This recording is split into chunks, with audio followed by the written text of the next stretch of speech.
90.5. Ago. When you come, Madam Makasa Kakra, and when you come and when Tiam Kakra, Menkasapi. Damabara Makade.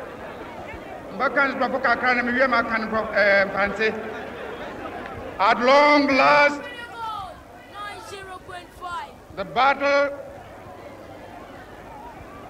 has ended.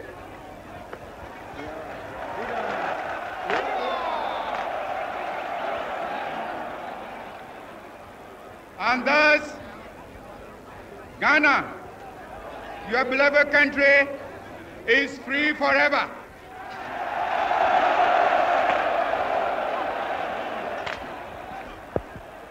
And here again, I want to take the opportunity to thank the chiefs and people of this country, the youth, the farmers, the women, who have so nobly fought and won this battle. Also, I want to thank the valiant ex-servicemen who have so cooperated with me in this mighty task of freeing our country from foreign rule and imperialism. And as I pointed out at our party conference at Sorbonne, I made it quite clear that from now on today, we must change our attitudes, our minds. We must realize that from now on, we are no more a colonial, but a free and independent people.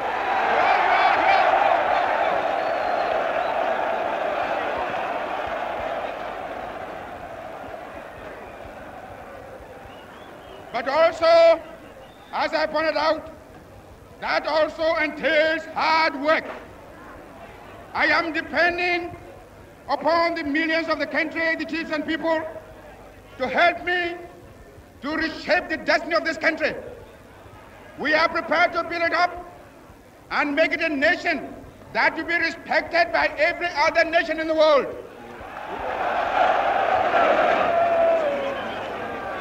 We know we are going to have difficult beginnings, but again, I'm relying upon your support. I'm relying upon your hard work. Seeing you in these thousands, it doesn't matter how far my eye goes. I can see that you are here in your millions. And my last warning to you is that you ought to stand firm behind us so that we can prove to the world that when the African is given a chance, he can show to the world that he's somebody.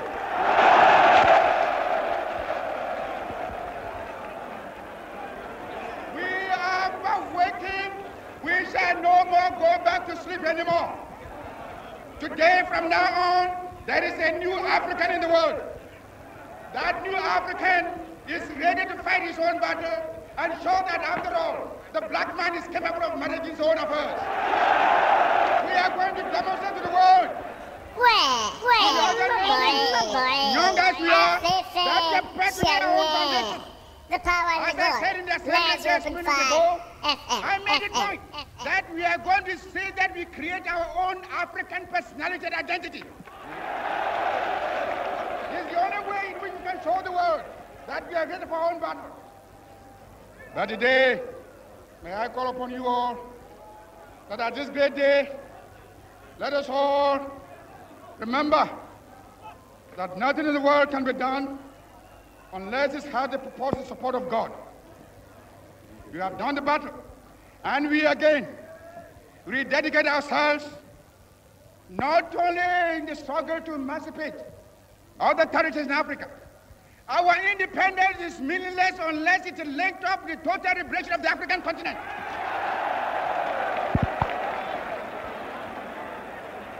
Let us now, fellow Ghanaians, let us now ask for God's blessing.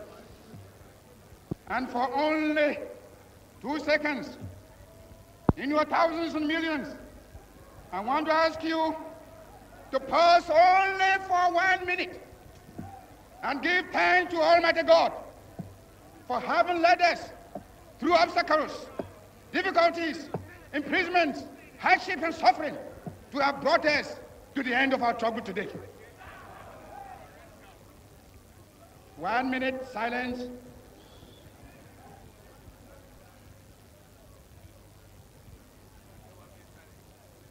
Ghana is free forever. I love and here I will ask the band to play the Ghana national anthem.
Freedom!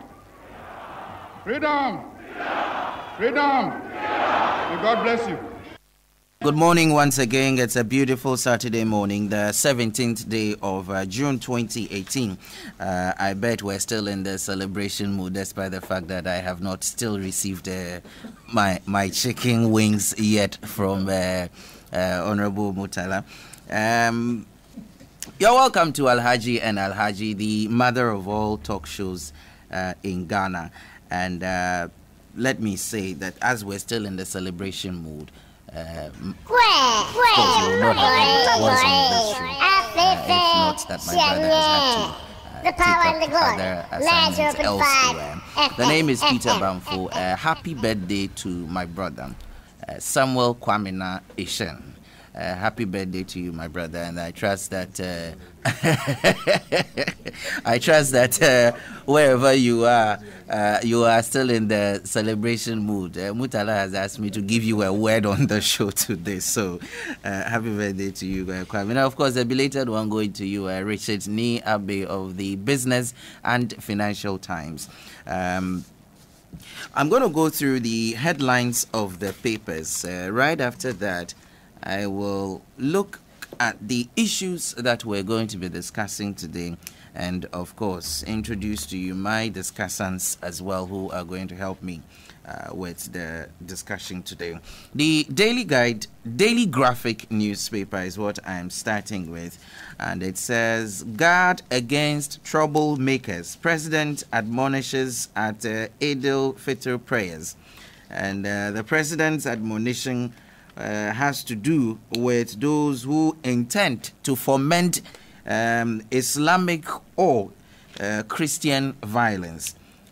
Of course, the question again will be that what happens to those who foment political violence? I guess they were left out. But he has given the assurance to the chief imam that the security agencies are going to deal decisively with any persons who engaged in any act of violence. Sunyani prisons bars seized, over 435,000 Ghana cedi judgment debt. Land Commission warns surveyors who front for quacks. And Rocky Dawuni headlines Africa Oil Festival in England today.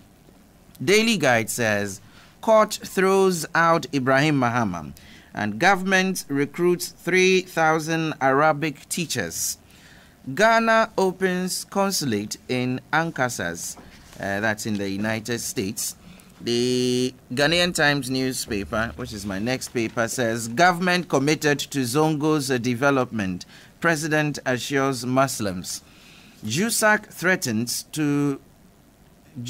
threatens strike action over unpaid 2016 fuel allowances.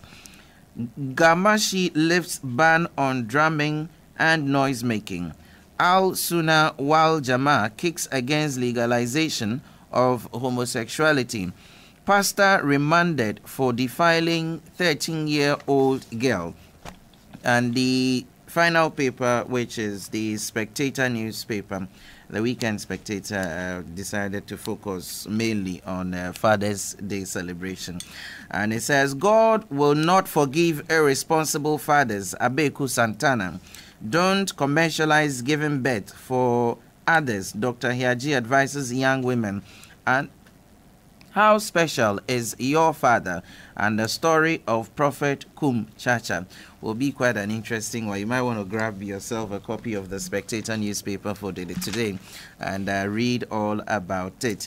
This morning we're looking at the investigations, the calls for investigations into the death of a patient who was denied treatment by 7 hospitals. And of course, the Speaker of Parliament's call to criminalize the no-bed syndrome and other related concerns would also do a critical examination of the interim management committee that has been set up by government to manage football activities as the GFA is dissolved, and allied issues. Of course, you know that we are in the World Cup season, and so when we get to this point, we'll look at how the African teams are performing so far. I've read quite a number of commentaries on social media which express a lot of disappointment about how the African teams are performing so far. And the third issue we'll look at will be to address the U.S. president's meeting with the North Korean leader and its impact in the southeastern region and related matters. So we have a very full plate this morning. In case we have time, I would allow for optional speeches, and that will take us to the main issue this week, which has been on this NIA issue and the debate about the base document, which has generated a lot of controversy from all walks or the rank and file of the country. I would now introduce my discussants this morning. Mr. Kwesi Pratt Jr. is the managing editor of the Insight newspaper. Professor Ninoy Douna will be joining as he's a senior lecturer at the University of Ghana. His Excellency Ambassador Sampi Yale is a former High Commissioner to India, and Comrade Murtala Ibrahim Mohammed is a former Deputy Minister for Trade and a former Member of Parliament for the Nantong constituency in the northern in the northern region. Let me start, since you are sitting by me, Ambassador P. Yale, let's look at the issue. Of course, it happened some time ago, but I guess with social media's call for an action to be taken, that matter found its way into mainstream media this week, and that has to do with the 70-year-old man who lost his life as a result of the no-bed syndrome. Well, good morning, listeners of Radio Gold, and before I go to this topic, I also want to add my voice to the felicitations to our brothers, Alhaji Bark Disara. I want to extend that to Alhaji A.B.A. Fuseni and also to Alhaji Suhini and the rest. And in this same vein, I want to remind some Ghanaians that there are some very key Muslims, like the Northern Regional Chairman who was murdered with acid, that his relatives should be remembered in prayers. And also to wish Alhaji, his family is to be remembered, because this is a time when they would need their dad most. And to my very good friend, Alhaji Dr. Bawumia, I think that he deserves to be reminded that having gone through 30 days or so of fasting, he has really retooled himself to the tenets of Islam, and for that matter should be ready to explain to Ghanaians this GPS digital address system, because it's a matter that is still hanging and many of us still don't have answers. And I learned from a friend of mine that one of the basic tenets of Islam is to tell the truth and be damned. So we still demand some kind of answers from him in this era. Yesterday, I saw two spectacular things. One of them was the Gamashi lifting of the ban. And for once, every speaker was talking about peace. I think it's very, very important that the people of the Ghana state, which is hosting all of us, must have some peace. And I congratulate Niai Bonte for the call on the people to have peace. But yesterday, Alhaji, I saw something on UTV, and I was so fascinated. A lot of beautiful Muslim women who were without their hijab or the mayafi, and they were very, very spectacular, beautiful. But I said, hey, what France could not achieve with law, we have achieved it with. No, but I wonder whether the religion has now relaxed, the costume where married people have to cover themselves. But what I saw yesterday was really, really fantastic, of beautiful women without their mayavi, and the makeups were top makeups. And my worry was whether what France couldn't achieve with laws, we have achieved with the passing of celebration like that we have. But on a more serious note, my brother, you were very right when you said that this no bed syndrome is not a new thing at all in this country. Everywhere you go today in this country, every hospital that you go, you will see that on each bed, there may be one or more than one person on the bed. And there are also men, and some of them on the floor. What is worse is that the patient who is in the hospital also has his relatives sleeping on the stairways of the hospital. And it is no surprise that when a hospital is facing this kind of situation, admitting new patients on an emergency in itself poses a certain challenge. You understand? In other parts of the world that I know, there are well-equipped emergency reception centers where a person comes in there. No matter the situation, you have to admit the person and then stabilize the person before whatever decision you take. That is a must. Whether the person brought money or he didn't bring money, you must admit and then stabilize the person before you go to the next stage. I've heard stories of people being sent off because either the doctors are on strike, the nurses are on strike, or that they don't have beds, as this case might have been. This one issue, like you are saying, had hit the headlines because the social media picked up. And in the era of social media, every little news is a big news. The issue is a systematic failure. A systemic failure. You understand? It is not that what we saw is just a symptom. A whole medical system is on the verge of something that I cannot predict. See, I want to take the advice of two very important practitioners in the medical field, that is Ohene Atakandidi. He has written extensively on this particular matter.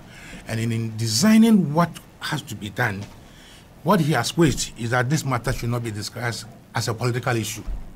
Because by Monday, it also again slipped into NPP-NDC debate.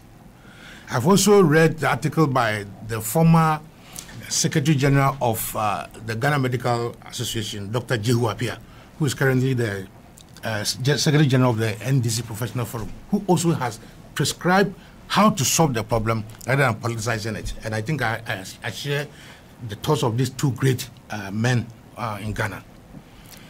See, Peter, elsewhere, as far as I know, you don't keep somebody in the emergency more than the recovery period, which is maximum 5 days. But go to Kolebu, you see a lot of people on emergency as though they were at proper admission.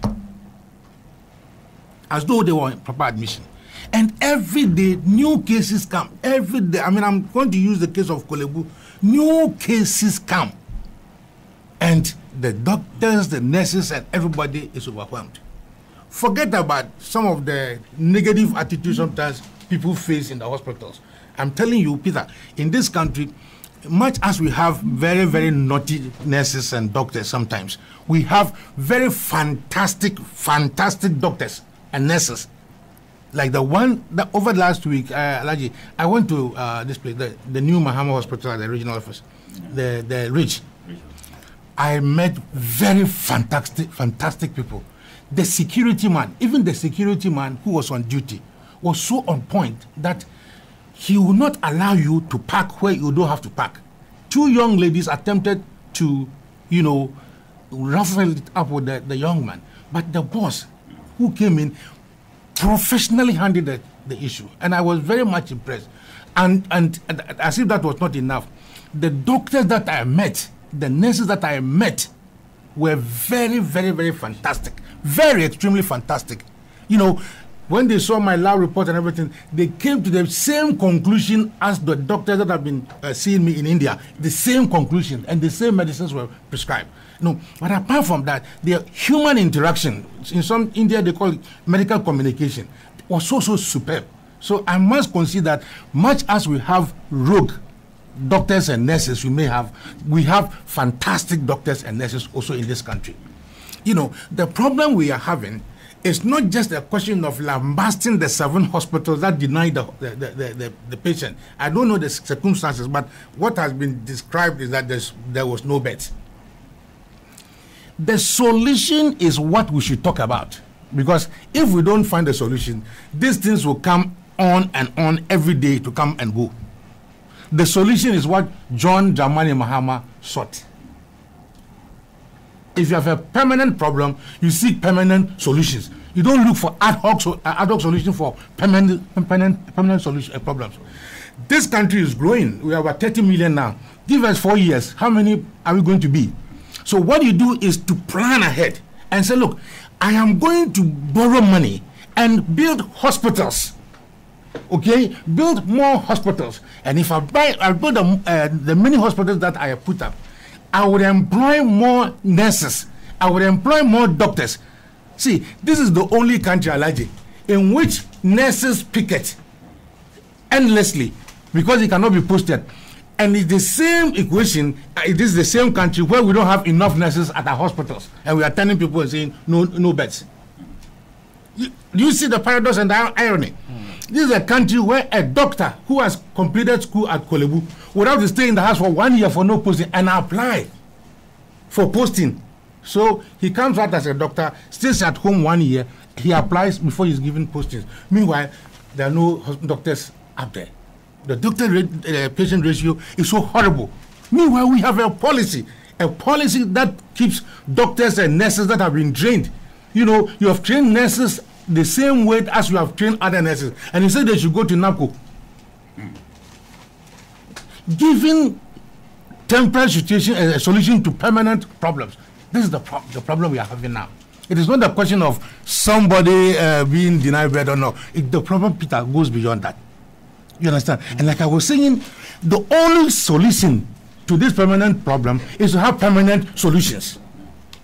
So if there's a government who decides that even though this hospital, the University of Ghana hospital, is completed, but for the exigency of finding out whether we built it or they built it or whose name should be there, we will not commission it. It is ridiculous and unacceptable. Is that the case? Well, that's what I know. That's what I know. As far as I know, the University of Ghana Medical School, there was a hot debate as to ownership. Be it as it may, let me be wrong, but I'm saying that even as I'm speaking now, the hospital is not in full operation. But the reason why Mahama built those hospitals was for the fact that he wanted to give permanent solution to permanent problems. I think you get my point.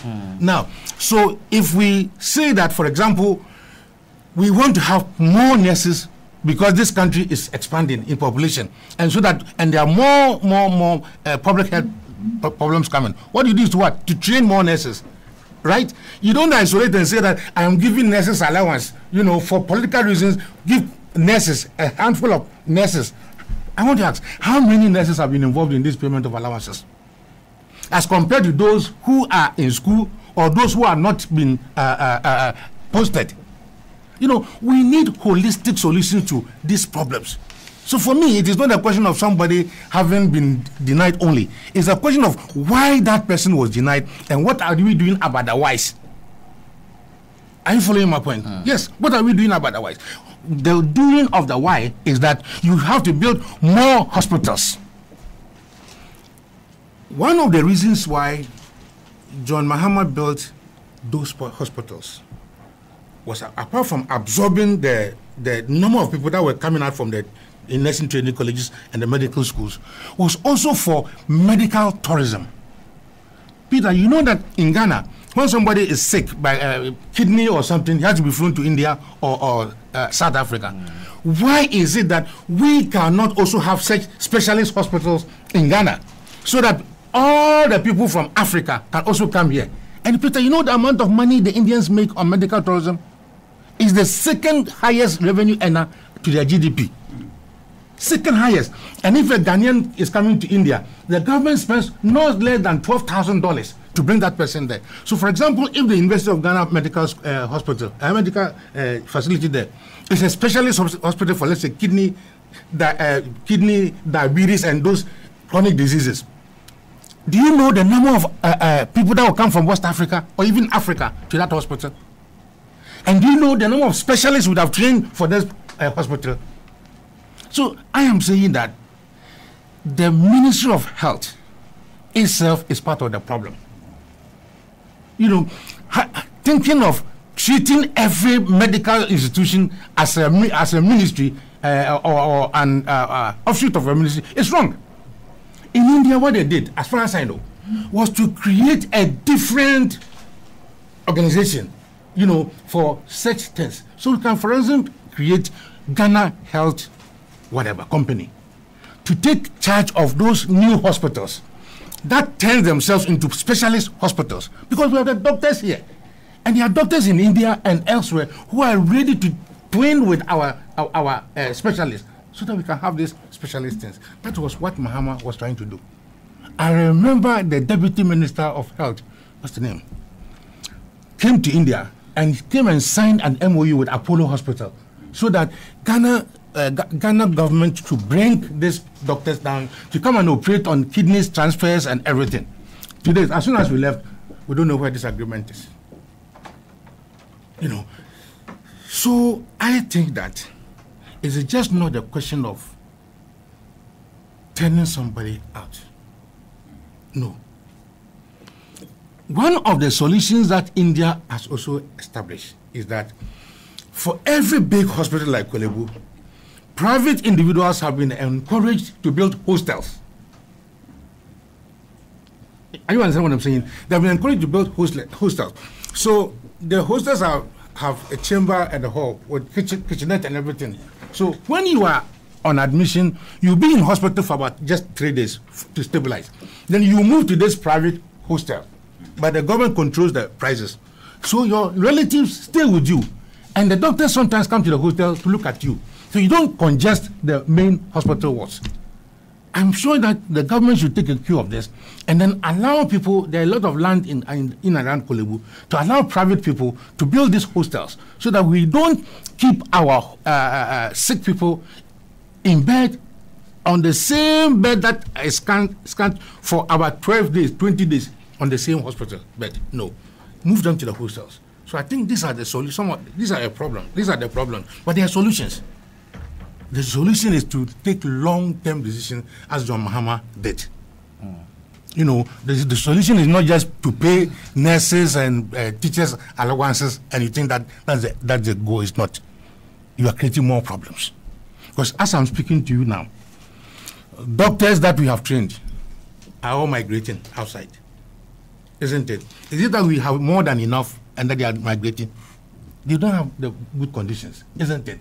But if we don't know this, we can take a look and listen to others who have experience in it.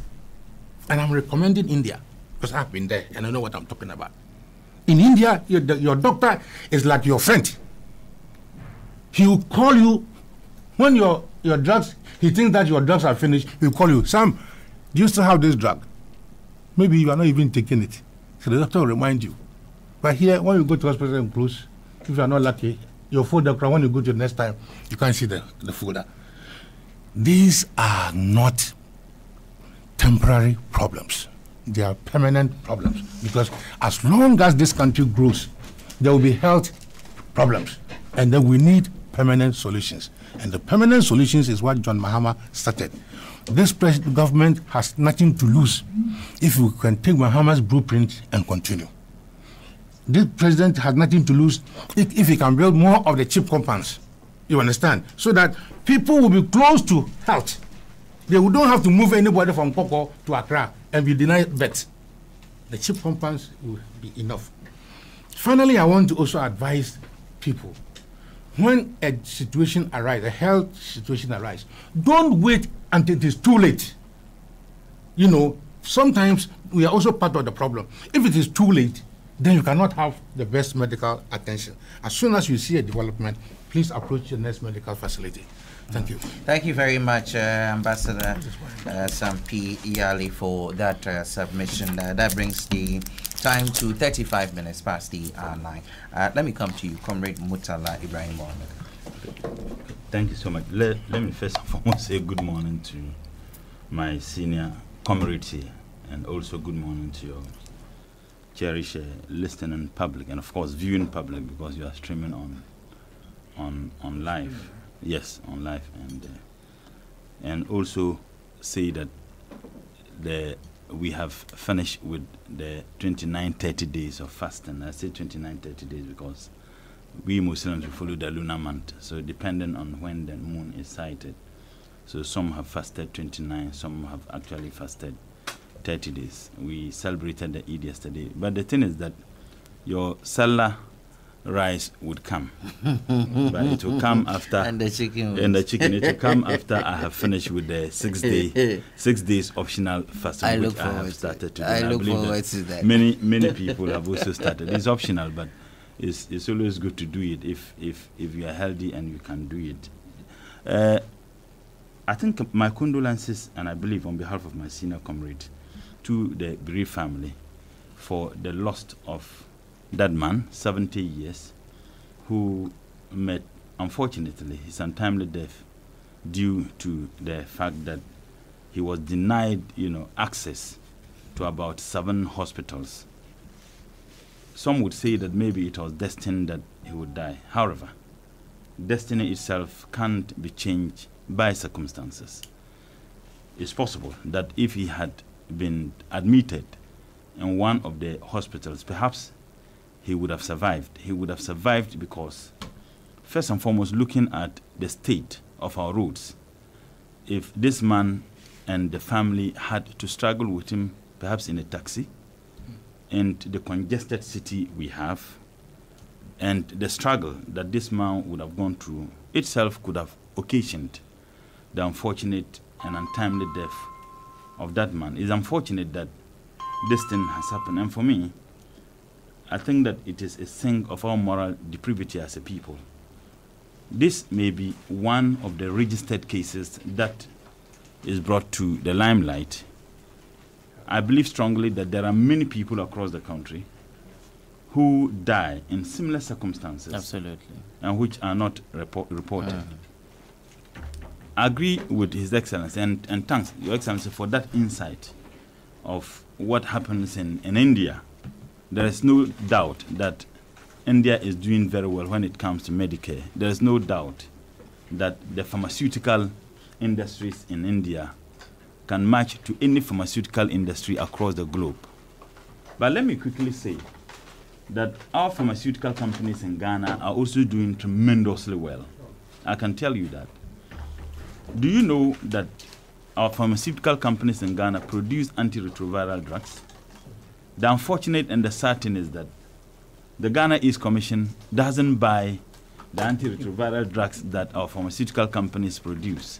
And the simple reason is that the funding is coming from the US government, and it comes with some conditionalities that you cannot use the funding to buy medicines that are not produced by US companies. I remember as somebody who sat on a task force, a committee that was set up to look into how we could all help to fight this unfortunate, disease of HIV/AIDS. And I served in it as the Deputy Minister for Information. And even when I moved to Ministry of Trade, I was still on that committee. They would have done tremendous job. Unfortunately, these are some of the conditionalities. Of course, if you look at the amount of money that they spend in buying some of these drugs, if those monies were going to be spent in buying drugs produced by our pharmaceutical companies, I believe that the pharmaceutical companies would have been doing tremendously well. And I say this because the WHO has testified and certified, the drugs that are produced by our pharmaceutical companies to be drugs that are of international standard, and that the drug they produce can match with any drugs produced by any pharmaceutical company across the globe. The challenge that they have is their inability to produce more, to be able to feed the domestic market, let alone export. And once you have adequate market, you also expand and you can enjoy the economies of scale, which other pharmaceutical companies are enjoying, and for which reason it makes it extremely difficult, if not impossible, for our pharmaceutical companies to compete with those pharmaceutical companies in the space of Medicare or the provision of drugs. And I think that for me is a huge challenge.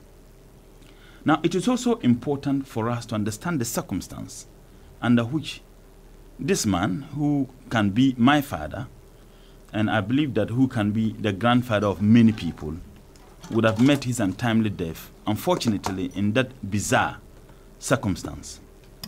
That they took him to one hospital, they said there wasn't any bed. They took him to another hospital, they said there wasn't any bed. 7 different hospitals. I can't just imagine such a thing happen. And that is why I said that I'm thanking His Excellency for that insight. Part of the ethics of the profession of doctors or medical service providers is first and foremost to seek the health protection of any patient who is brought to your hospital first and foremost before financial considerations can come on hand. Unfortunately, in many of the hospitals, when they send a patient, whether the patient is in a critical condition or not, the first thing they demand is money, without which the patient cannot be attended to. Now, I have listened to explanations given by doctors and medical, service providers that when you bring a patient to the hospital and the hospital is demanding that certain forms be filled, that one is legitimate. And the explanation the person gave for me was convincing. That yes, if you bring a patient, there is the need for proper records to be entered about that patient on the records of the hospital before you can start any treatment. And the reason is legal issues. That if proper records are not entered, and then you attend to the patient and the patient loses his or her life, that can be a problem for the hospital. Now, what others do is that when a patient is brought, they would ask the process to begin whilst they attend to the critical need of that patient while the process begins. So even in the event of the person losing his or her life before the completion of the process, then there would have been a clear evidence that attempts were made to get the proper records of the person before the treatment was done. And I think that that is one thing that many health workers, unfortunately doctors, do not know. Or whether they know, and for some deliberate reason, they don't do that. The sad aspects of this particular unfortunate death also has to do with the fact that the gentleman was sent also to public hospitals. Public hospitals.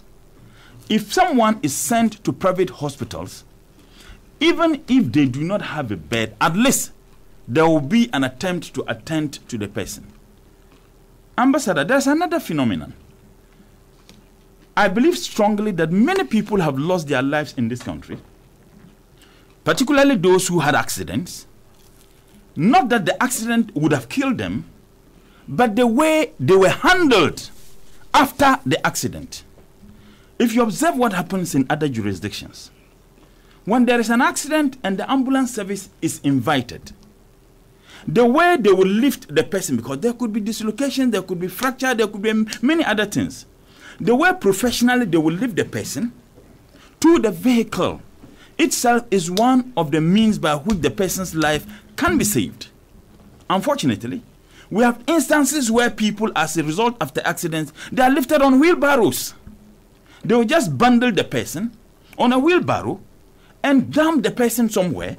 Or those who are not professional, they come, they pick the person and dump the person in a taxi or somewhere. And it brings to fore also our inability to provide certain basic facilities, i.e. ambulances and even a helicopter, that would have provided these services with ease, particularly in areas that are extremely difficult for people to move through when we have some of these things happening. I will tell you an interesting discussion I had with some Dagomba chief from Kintampo. Last year, they invited me to participate in a Damba that they celebrate. This was organized by the Dagomba chief, but it was a Damba festival organized by all the non, if you like, Bunu ethnic groups living in Bronahafo. And it was meant to foster unity and peace among them and cohabit with the indigenes, because you have huge numbers of them who settled there, who have virtually become citizens, if I can describe it that way, of that community. They have intermarried, and they think that there is the need for some peace and unity to happen among them. And you had the Bunu chiefs, they are also in attendance. For me, that was so interesting. But my point here is not about the Damba festival I participated. Your Excellency, last 2 weeks, they called me 3 weeks before and told me they were coming to Accra to thank me and thank all those who participated in the Damba festival. When they came, less than 2 weeks ago, I met them. After they thanked me, and I told them it wasn't even necessary because I felt that participating in it was enough. They raised an issue which is of interest for me on this topic.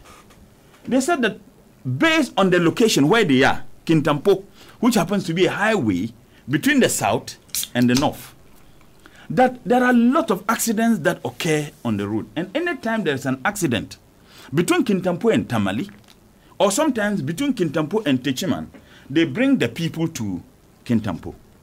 And that they have an association, they pay 1 cedis every Friday. And the 1 cedi they pay their members is just to seek their welfare, so that if anybody has any problem, they can attend to the person. And they said, Senior Comrade, that all those monies that they have been contributing, they instead spend the money to provide the health needs of accident victims than their own people. And they said they need an ambulance. They don't have an ambulance. That anytime anything of that sort happens, they would have to struggle. Sometimes they use Kia. That is the interesting point, and for which reason I have raised the issue.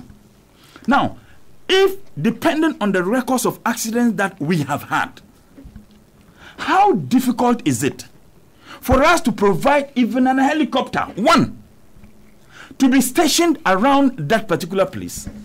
How difficult is it to provide an helicopter to be stationed between Winneba and that road, because we have had a lot of accidents occurring there?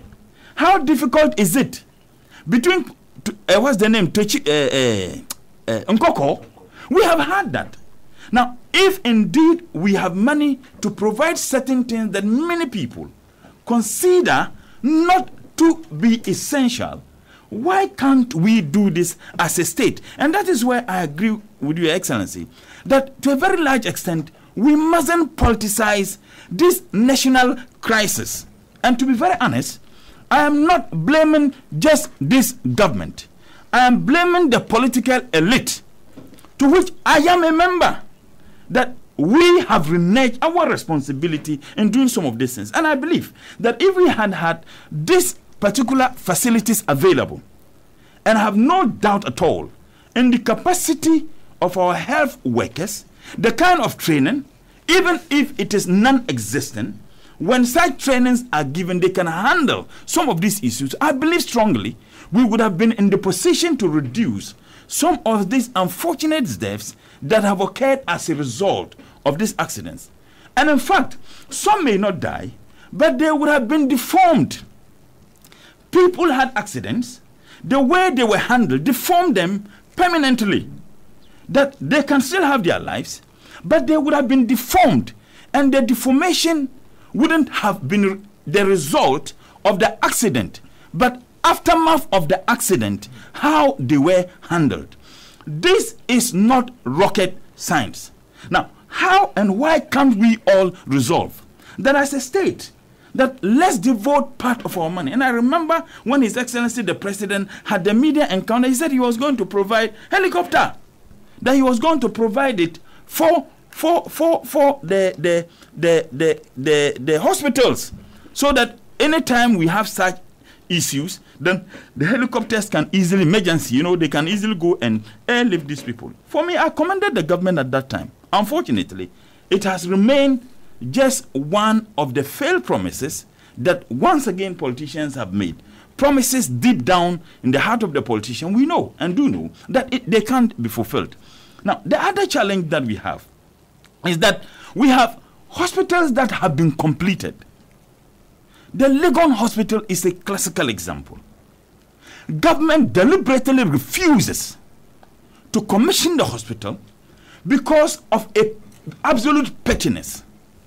There is nothing wrong with you commissioning something that was done by President Mohammed's administration.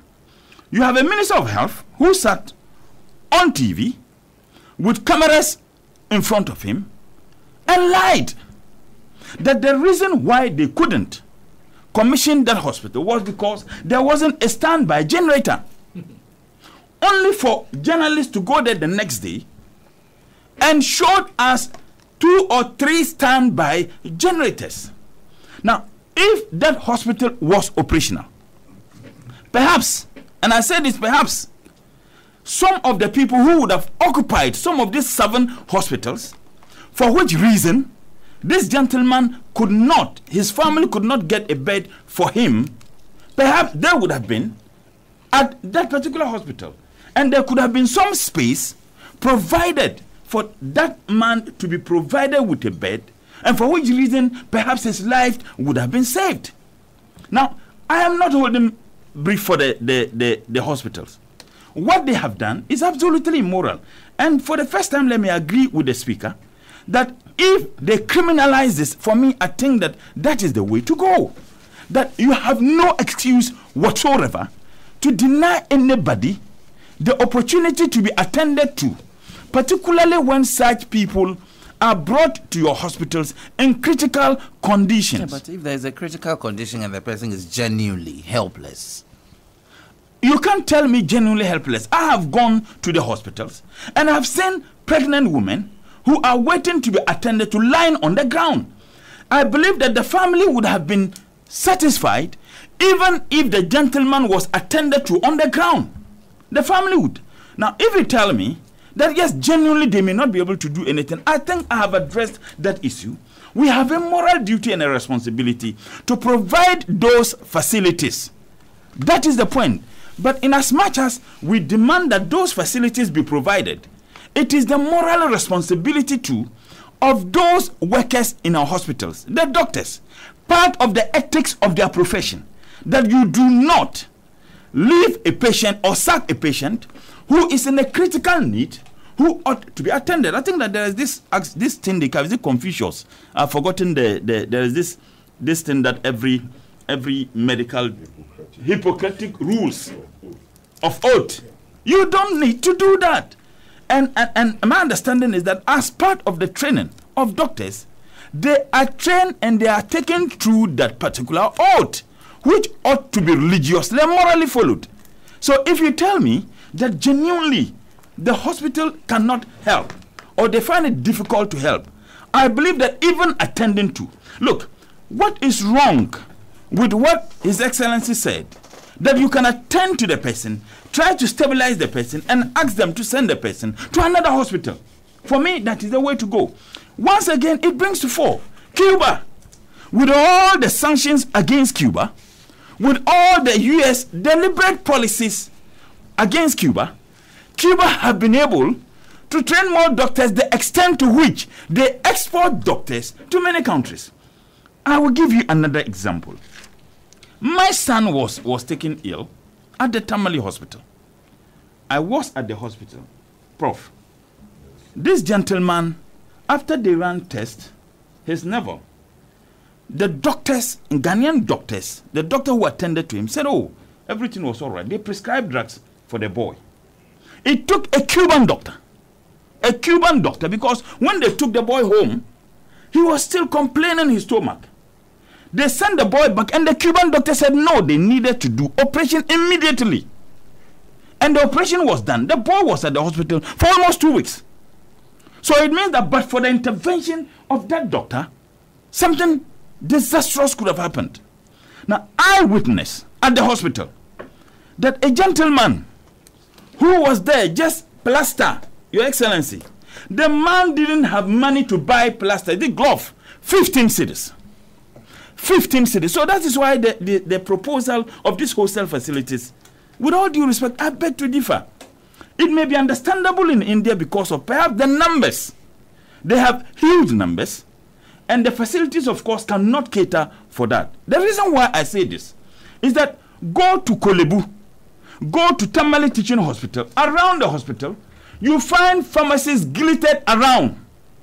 Every single corner around the Tamale Teaching Hospital, you find private pharmacies glittered around, and these pharmacies are owned by doctors.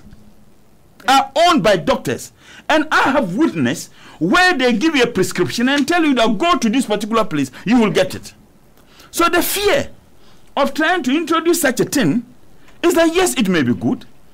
Don't be surprised that if they are going to use the same land of Kolebu, you would find these doctors or their surrogates and friends and perhaps politicians who would come up and put up those structures. And at the end of the day, it will only be there for the rich. Once again, Medicare will be sold to those who can afford. And those who cannot afford would be at the receiving end of such disaster. But the rich people would have been moved to the places. And Your Excellency, that's a very good idea. But the fear, Your Excellency, that's a very good idea that the rich people would have. But the fear is that I am telling you it won't solve the problem. What will solve the problem was the initial point you made. That, look, when they bring patients, attend to them no matter what. Even if you don't have a space for a person to walk, attend to the patient as a doctor, particularly when the family insists that the person is in a critical condition. Just try to stabilize the person and let them move. At least there will be a place that they can afford to get a bed for the person. Now, have you also taken into consideration how much budgetary allocation have we been given to the Ministry of Health every year? Check the budgetary allocation. What percentage of it goes to direct seeking the welfare, the health of patients? You will be shocked. The percentage of it. What percentage of the budget is for administration? Now, all the donor-funded projects that we have had, what percentage of those donor-funded projects are geared towards providing Medicare for this? But let me make this quick point also. And it brings to fore our policy formulation. How do we formulate policies, particularly policies that are focused on providing the health needs of the Ghanaian people? How coordinated are those policies? Let me give you an example. There was a time Ghana ranked somewhere around 2007, 2008. We were the second highest guinea worm infested country. We were next to war torn Sudan.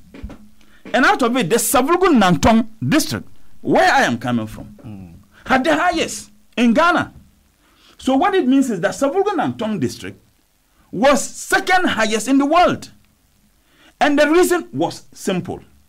They didn't have potable water to drink. Potable water.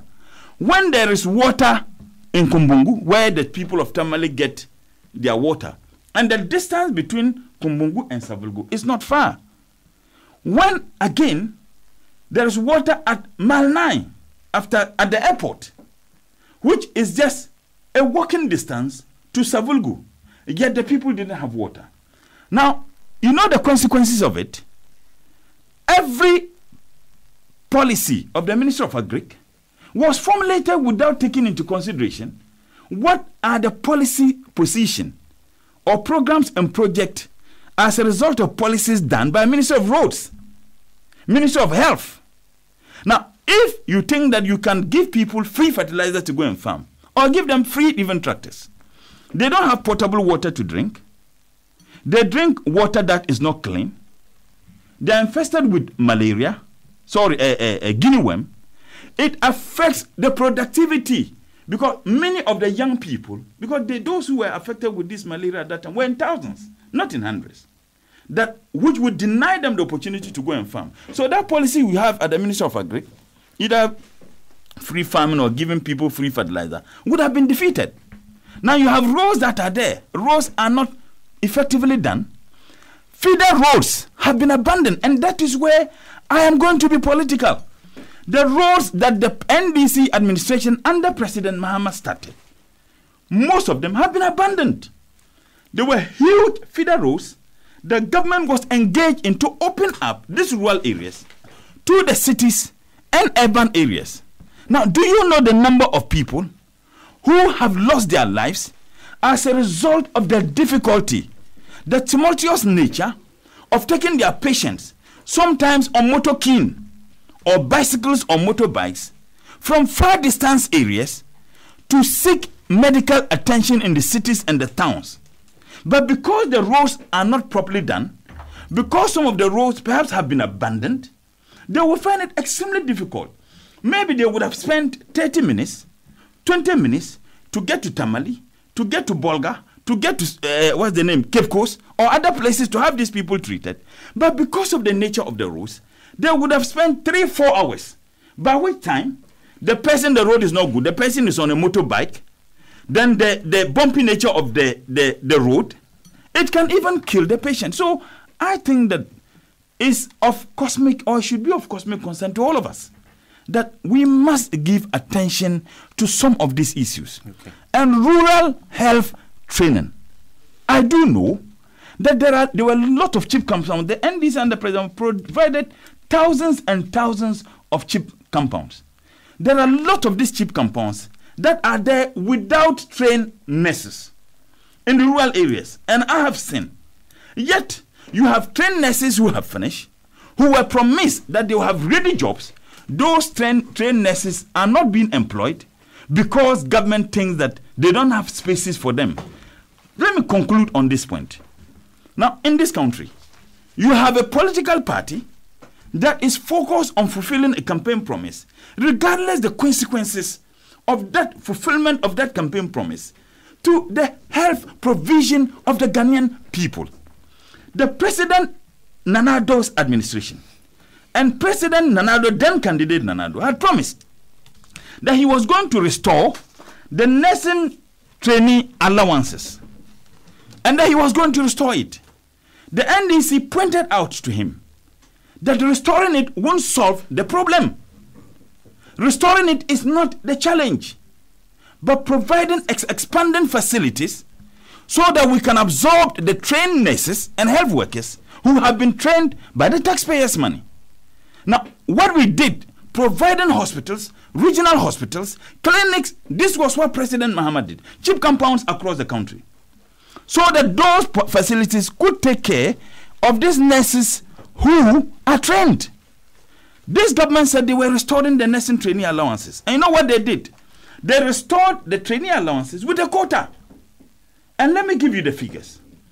In February 2017, the Ghana Nurses and Midwifery Council had their General Congress, a conference in Koforidua on the 24th of February and issued a communique in which they stated palpably that we had a deficit of 38,000 nurses. A deficit of 38,000 nurses. What it means is that we needed 38,000 more nurses to be able to take care or meet the UN standard of patient-nurses ratio. Now, what happened is that this government didn't only even ensure that we maintain that figure, they introduced the nursing trainee allowances with a quota. And for which reason, if you take the 2016 admission into the nursing trainee colleges, juxtapose that with 2017, there was a reduction by 1,600. Now, conclude for me. What it means, what it means is that even if we're going to have 1,600 reduction every year, by 4 years, the number would have been 6,400. Add 6,400 to the already 38,000, you are going to get 44,000, isn't it? 600. Now, remember, some will retire. Perhaps some naturally would lose their lives. Some would abandon even the profession and move to other professions. That is how petty this government can be. But they are employing the nurses under the NAPCO program.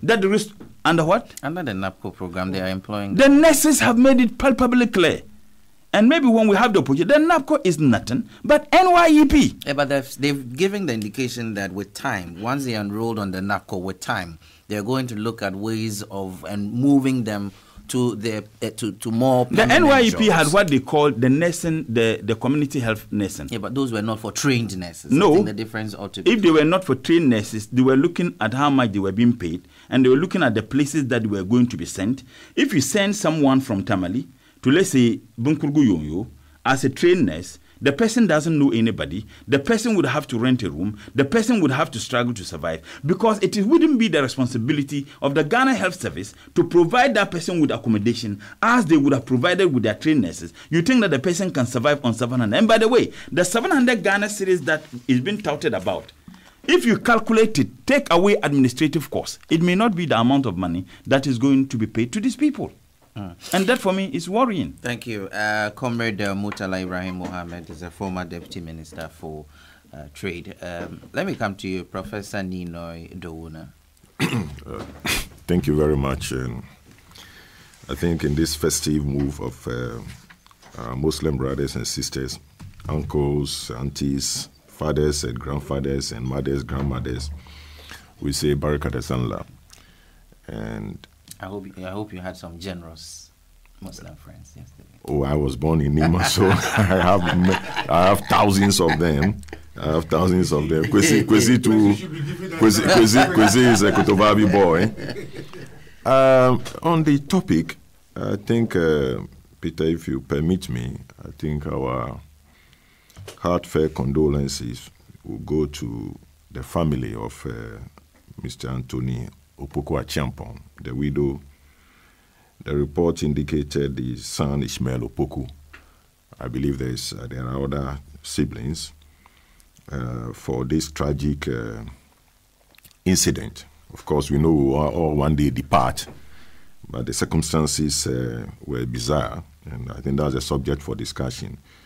And also, if you permit me, I learned with sad regret also the passing away of a young man after a short illness, Robert Kwamina Kwoti, popularly called Mugabe, whose wife is a family friend and a close friend of Eugenia, my wife.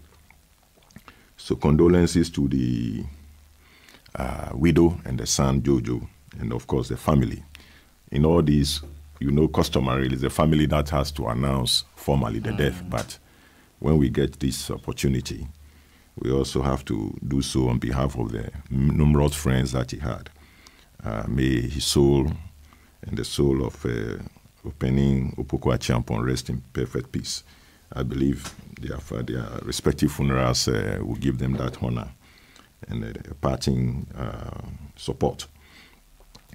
I am totally shocked, because if you are somebody who had lost or had been at the center of assisting a sick fellow, and I went through a similar experience some few years ago, you cannot help but to appreciate the nature of our healthcare service. And I believe anybody, and all of us around this table and elsewhere, will attest to the fact that it's not the best. And there are some gruesome statistics that we have to take note of. I just glanced through the net and noted as at 2015, when we took census, we have in the country 3,160 doctors against a population of nearly 30 million, if we even know our population, because we also have foreigners within the country. And so we are looking at one doctor per 10,000 potential patients.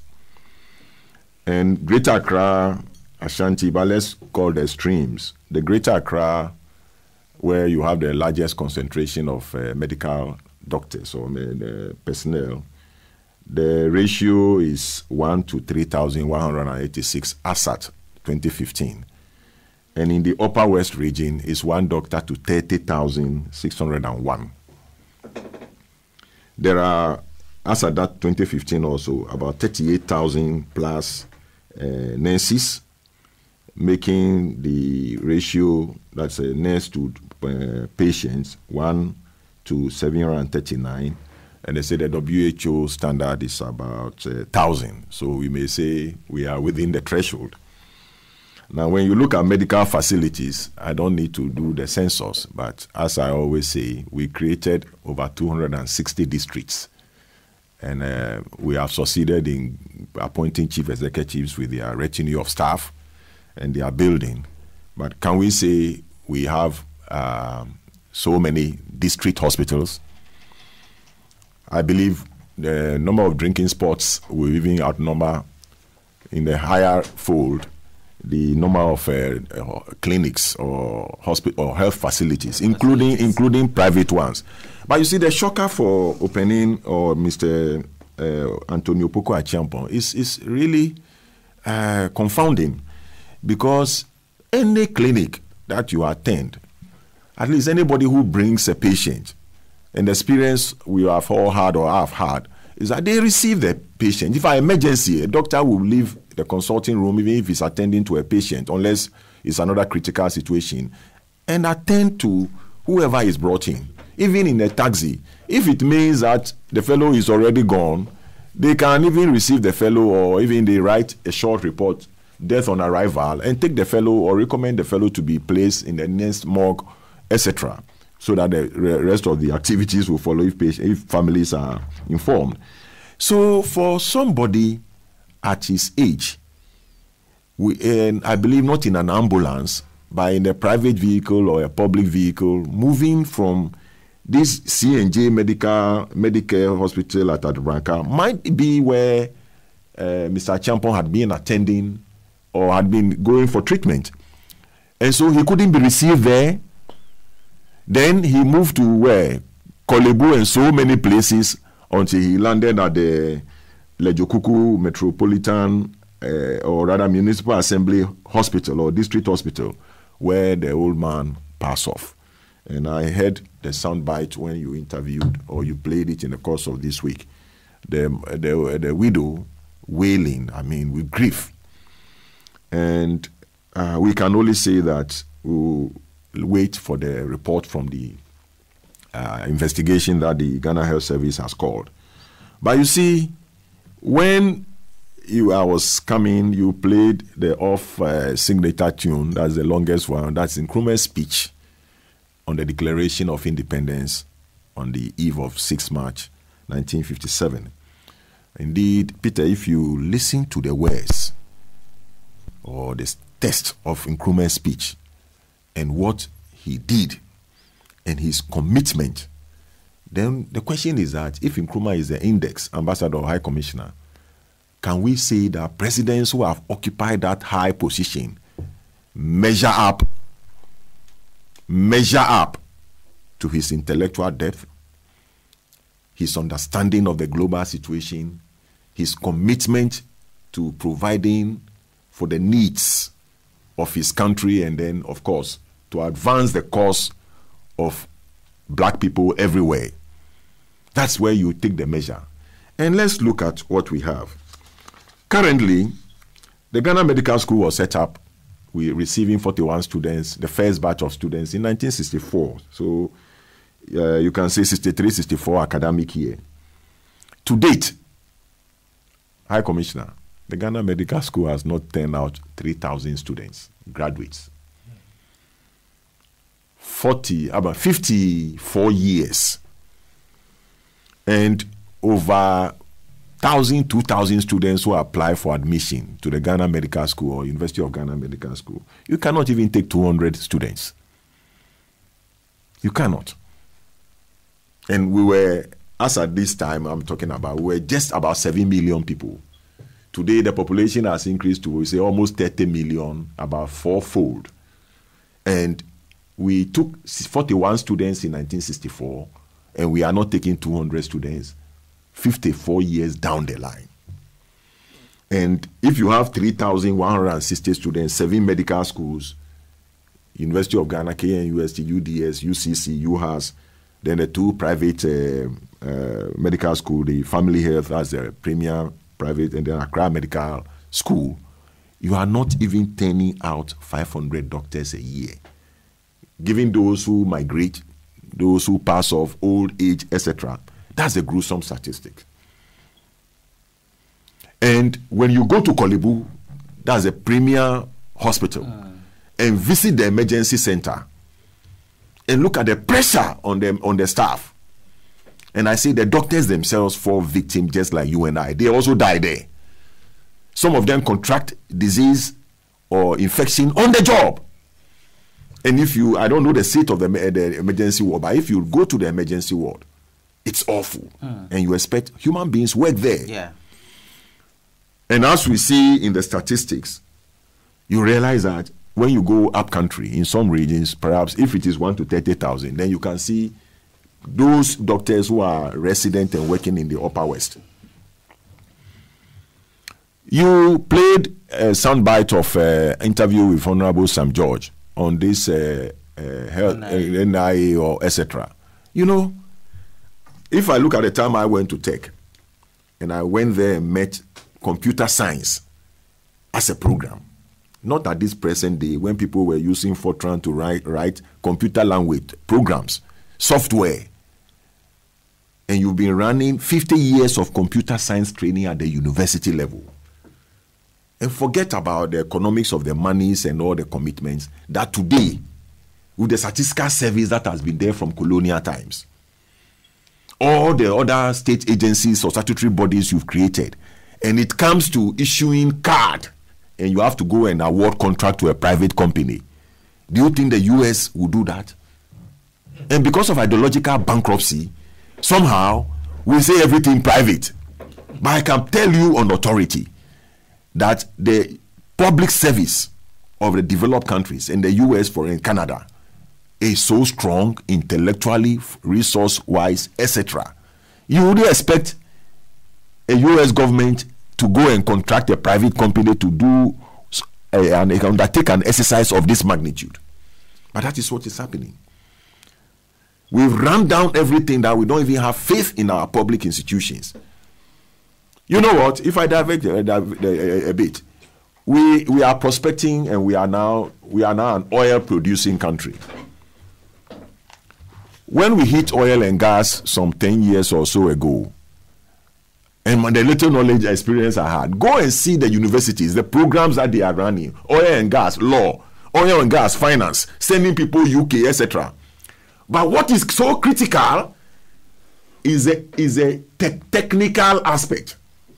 As I talk now, find out the programs and the number of students who are undertaking programs like petroleum engineering or petroleum geology.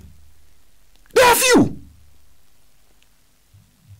And all those people that we are contracting, they have developed and accumulated knowledge. Look, in 2005 or 7, the former Mauritius president came to University of Ghana to deliver the Agri Fraser Memorial Lectures, Kokisberg Memorial Lectures. I think President Kufuor was there. He accompanied him. And he made a very humbling submission. He said, look, we approached the World Bank. We took over $2 billion. But you know what we went to the World Bank to collect? We collected the money for education. He said, education, yes, they did their work, and they realized that they needed to take that huge amount of loan to put into education, and they paid back. What do we take money for? To construct road, health insurance card, to put up buildings, pay salaries, go and float bonds, etc. And poor us, we say we have oil. The critical component about the technology base or the technical expertise, we lack it. If you talk to colleagues with expertise in mining engineering or petroleum engineering, they will tell you some of the wells are 1 kilometer deep. And when they discover, they have to enclose it with a concrete embankment so that you have the well, like you have a well on offshore. And it takes expertise to do what is happening over there. How much of it do we have? This world is driven by knowledge. And that is when Nkrumah said, we want to prove to the rest of the world that we are capable of managing our affairs. And that means that you have to refine people's intellect. Today, here we are. Critical things don't matter. It comes to constructing road. They are reconstructing the Anyang Highway. Chinese engineers are in charge. Any major building, any go or whatever, ordinary building, our engineers that we train have become consultants. Some with shops at Mokola selling electrical appliances. Because we've not created opportunity for people that we train. And it's at the heart of this. So openings a champions team might be like a health issue. But do we even have adequate health facilities? And even we created Ghana Health Service. And our colleague doctors, typical of us, creating huge governance systems. Ghana Standard Authority, Ghana Drug Authority, National Lotteries Authority. Authorities, big bureaucracy. Then you find technical people who should be doing work, running administration. And yet we have many people with MBAs who went in purely for administration. You go to Kolebu, a medical officer is health, hospital manager, chief executive of Kolebu. Is that a work for a medical officer? And it is happening all over. It's about grandiose lifestyles, and at the end of the day, we have become paupers. And so a fate like this surprises me, but it can happen to anybody, and it has happened. And when it happens, obviously, these are some of the issues that come up. So we say sorry for what has happened, and may the souls of Antonio Poco Acheampong in this bizarre situation, and also Mugabe, Robert Kwame Nkrumah, rest in perfect peace. Thank you. Professor Nino Idowu. Now, Peter, there is a deliberate attempt by some individuals to confuse the issue of low bed and make it look like the phenomenon is only the physical bed and mattress. No, that is not the case. It is highly due to unavailability of space to admit patients. Aside the fact that some health officials are negligent and lazy to admit, we have hospitals like the University of Ghana Medical Center, Wa Regional Hospital, Gomwa Dewurampong, and Ngwa Polyclinics, Opanko Polyclinics, all lying idle. Opening these facilities is a political decision, and so the discussion cannot be taken from any angle other than that. Have a wonderful day. That's coming from ASK. This one here says, according to Atepa, they will go to the registration centers with commissioners of posts to help authenticate claims of citizenship. If the NIA can do that, what prevents them from going to the centers with staff of a births and death registry also to help people acquire the death certificate? Even when you want to secure passport in Ghana now, you will need the voter's ID to prove your citizenship as a Ghanaian. Atifra is a criminologist, should know better, and that's coming from Prekese Kwame, aristocrat. Let me move on to you, Comrade Kwesi Pratt Jr., for your take on this issue. Well, Peter, many thanks for the opportunity. It was Tuesday morning, and I was driving to the office when I heard, first from Radio Gold, that a 70-year-old man had died, and that the circumstances of his death were troubling. We were told that this 70-year-old man was in an emergency, and that his handlers had taken him to 7 hospitals, including both private and state-run hospitals, and he had been refused attention on grounds that these hospitals could not find beds. Of course, everybody quickly jumped to the conclusion that his death was as a result of what has come to be known as the no-bed syndrome. I would hasten a little, because I would think that when it comes to issues of health and so on, we need to be empirical. Absolutely. And if we need to be empirical, then we need to properly establish the cause of death. And if we properly establish the cause of death, we may find that maybe he did not die as a result of the no-bed syndrome, or that maybe he died as a result of that syndrome. It's important for us to have an empirical attitude in this discussion. Whatever it is, Ghana has once again become the first. We've become the first in many things. We were the first country south of the Sahara, first African country south of the Sahara to gain independence on March 6, 1957. This morning, I've read a full-page article authored by Professor Agyemang Akosa, and it does appear that we have become the first again. Professor Akosa argues that the no-bed syndrome has no place in medical lexicon, and that this is the first time it's being introduced in medical lexicon.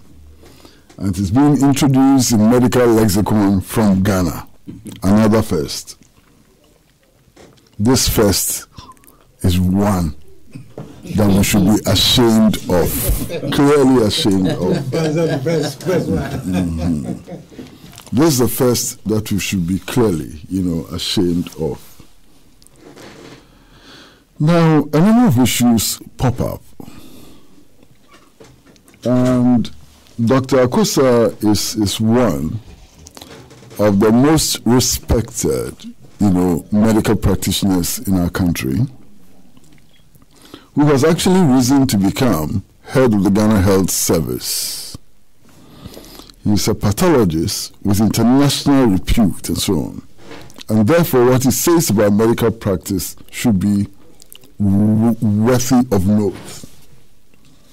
Now, he writes and says, the recent event is not new. And I'm quoting directly from him. The recent event is not new. Many have died prematurely because doctors and nurses have chosen to deny sick people of their expertise. But family members chose not to make an issue about it. Our penchant is to give it all to God. Now, the striking thing about this paragraph of the article authored by Professor Agyemang Akosa is that it's not new. It's been happening all the time. People are dying all the time because of lack of due care. This is from the professor. You understand? Now, how come that we live in a society where death, as a result of lack of care, death from curable diseases and so on, has become the norm. How come? I think this perhaps is the crux of the matter. What society have we built? What kind of society do we want to build and live in? And in that society, where is healthcare in the scheme of things? These are the fundamental questions. You understand? Now, our society is a very, very strange society, exceedingly strange society. You see, we are sitting in Radio Gold now, which happens to be not too far from the Kolebu mortuary. Right. By the time we close from this program, it will be peak time for lifting dead bodies to the cemetery. And it happens to us every Saturday. You drive out of Radio Gold and you hear the sirens blaring and the ambulances speeding past you. These ambulances with blaring sirens are not carrying people who have medical emergencies. They are carrying dead bodies being sent to their graves. And then you would also notice rickety taxis rushing off to Kolebu with their emergency lights blinking. I mean, what kind of society is this? I mean, lopsided society. A society in which ambulances, whose sirens blare, send dead bodies to their graves. And rickety taxis send people with emergency medical conditions to the hospitals. This is the society we have built. A completely lopsided society. A society which has refused to think for many years. We have built a society in which saving the living is not a priority. We built a society in which putting the dead into 6 feet holes is far more important than rushing those with critical conditions to hospitals for emergency services. This is the society we have built. Now, I read Dr. Akusa's article, and Dr. Akusa speaks indirectly about the oath that medical personnel take, especially doctors and so on. And some of the panelists have emphasized that oath. You see, that oath is administered in context. What is that context? The context is the society in which we live and its values. We live in a society in which we have all agreed that healthcare is for sale. Healthcare is for sale to the highest bidder. That is the philosophy of our society. We don't train doctors just to come and prevent diseases and to heal the sick.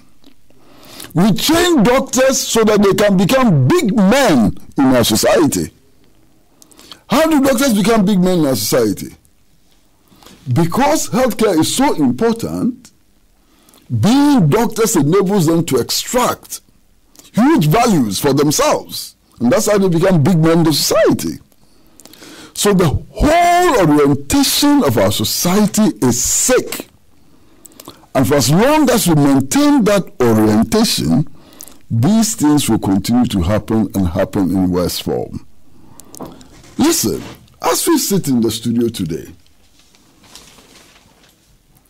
you have a situation where Mr. Kwame Sefakai of Peace FM is the one going around this country begging people to make donations so that he can buy incubators for hospitals.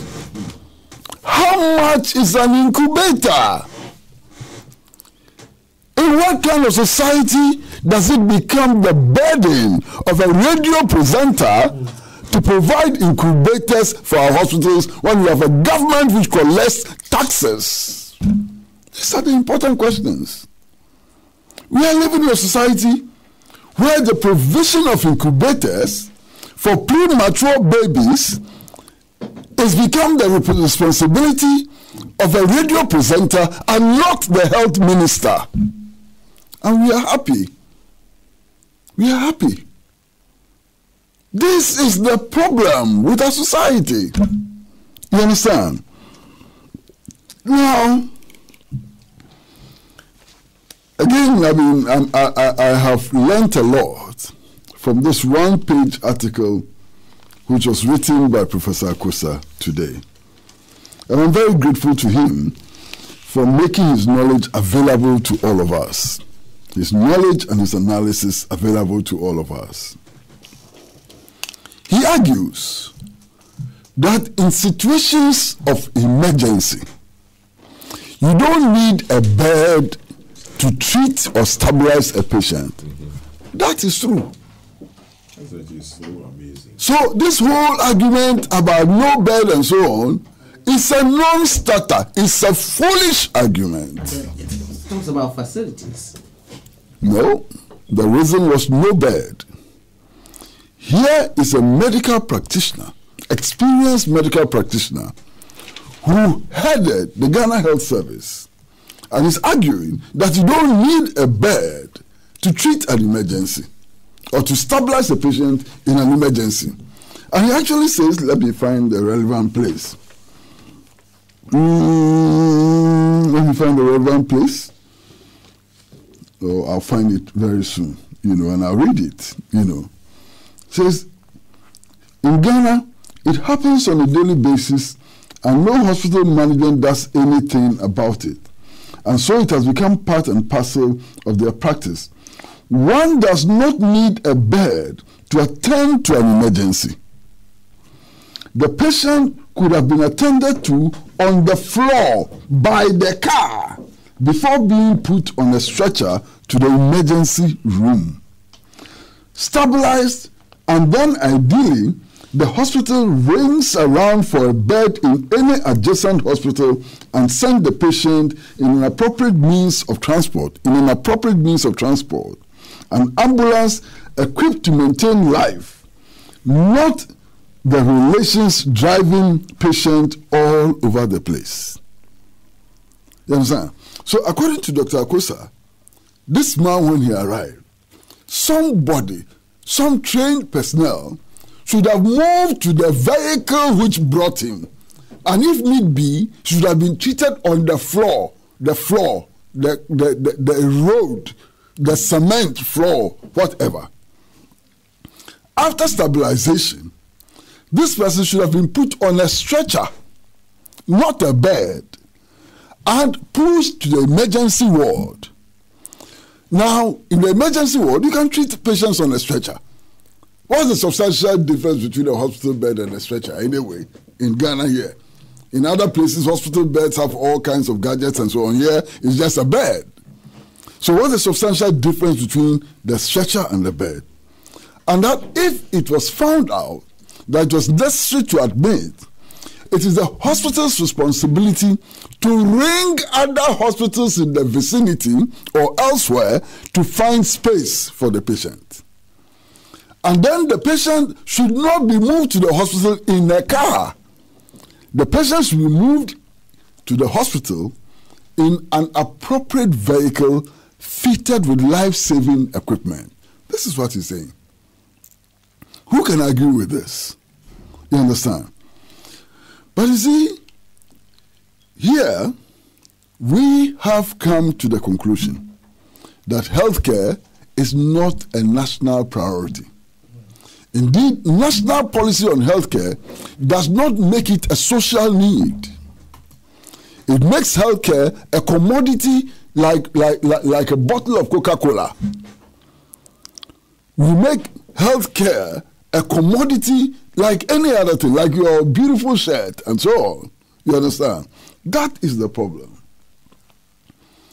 Indeed, if you read the 7-year development plan launched by Osajifo Dr. Kwame Nkrumah, in that 7-year development plan, it is made clear that health service ought to be available to every citizen and that it is not a commodity for sale. Poor, rich, whatever, everybody is entitled to health care. Now, you see, now, we have carried on with this whole notion of privatization of health service to the extent that, and everybody admits this, any hospital you go to in this country, the likelihood is that the doctor who is attending to you will tell you to meet him in another hospital. Same doctor. You understand? And I've had occasion where patients in the nation's #1 hospital, the Kolebu Teaching Hospital, have actually been advised to meet the doctor in a clinic. What facilities would a clinic have which Kolebu would not have? That's a good question. The important thing is that the doctor, he sees what is happening everywhere. He sees all these people who did not go to school, and he thinks that going to school is a means of becoming a great man and so on. You understand? So you go to see him, and he says, what? Yeah, I can't charge you. That's what he's actually telling you. I can't charge you. I can't impose cutthroat fees on you and so on. So really, I have the expertise, the equipment is here, but ma mo eat. So meet me in the clinic at Dansoma, or the clinic at Lashibi or somewhere. You understand? And when you go there, they charge you heavily. It's not about convenience. At the end of the day, you're going to Kolebu, you meet a lot of patients. Sometimes it's not very difficult for you to even meet a doctor. So at the smaller clinic, it's easier for And the same doctor who has to be there, I don't see why he's interrupting me anyway. Because, you see, you are not told this when you are in the queue. You are told this when you are in the consulting room already, when you've gone through the queue and so on. You understand? So that's the problem, the commercialization of health, the attempt to make healthcare a commodity and so on. This is the problem, rather than a social service which should be available to everybody else. You see, I think it was Comrade Mutala who mentioned the example of Cuba. And I've had the opportunity, or if you like, the privilege, to go through the Cuban system to try and understand it.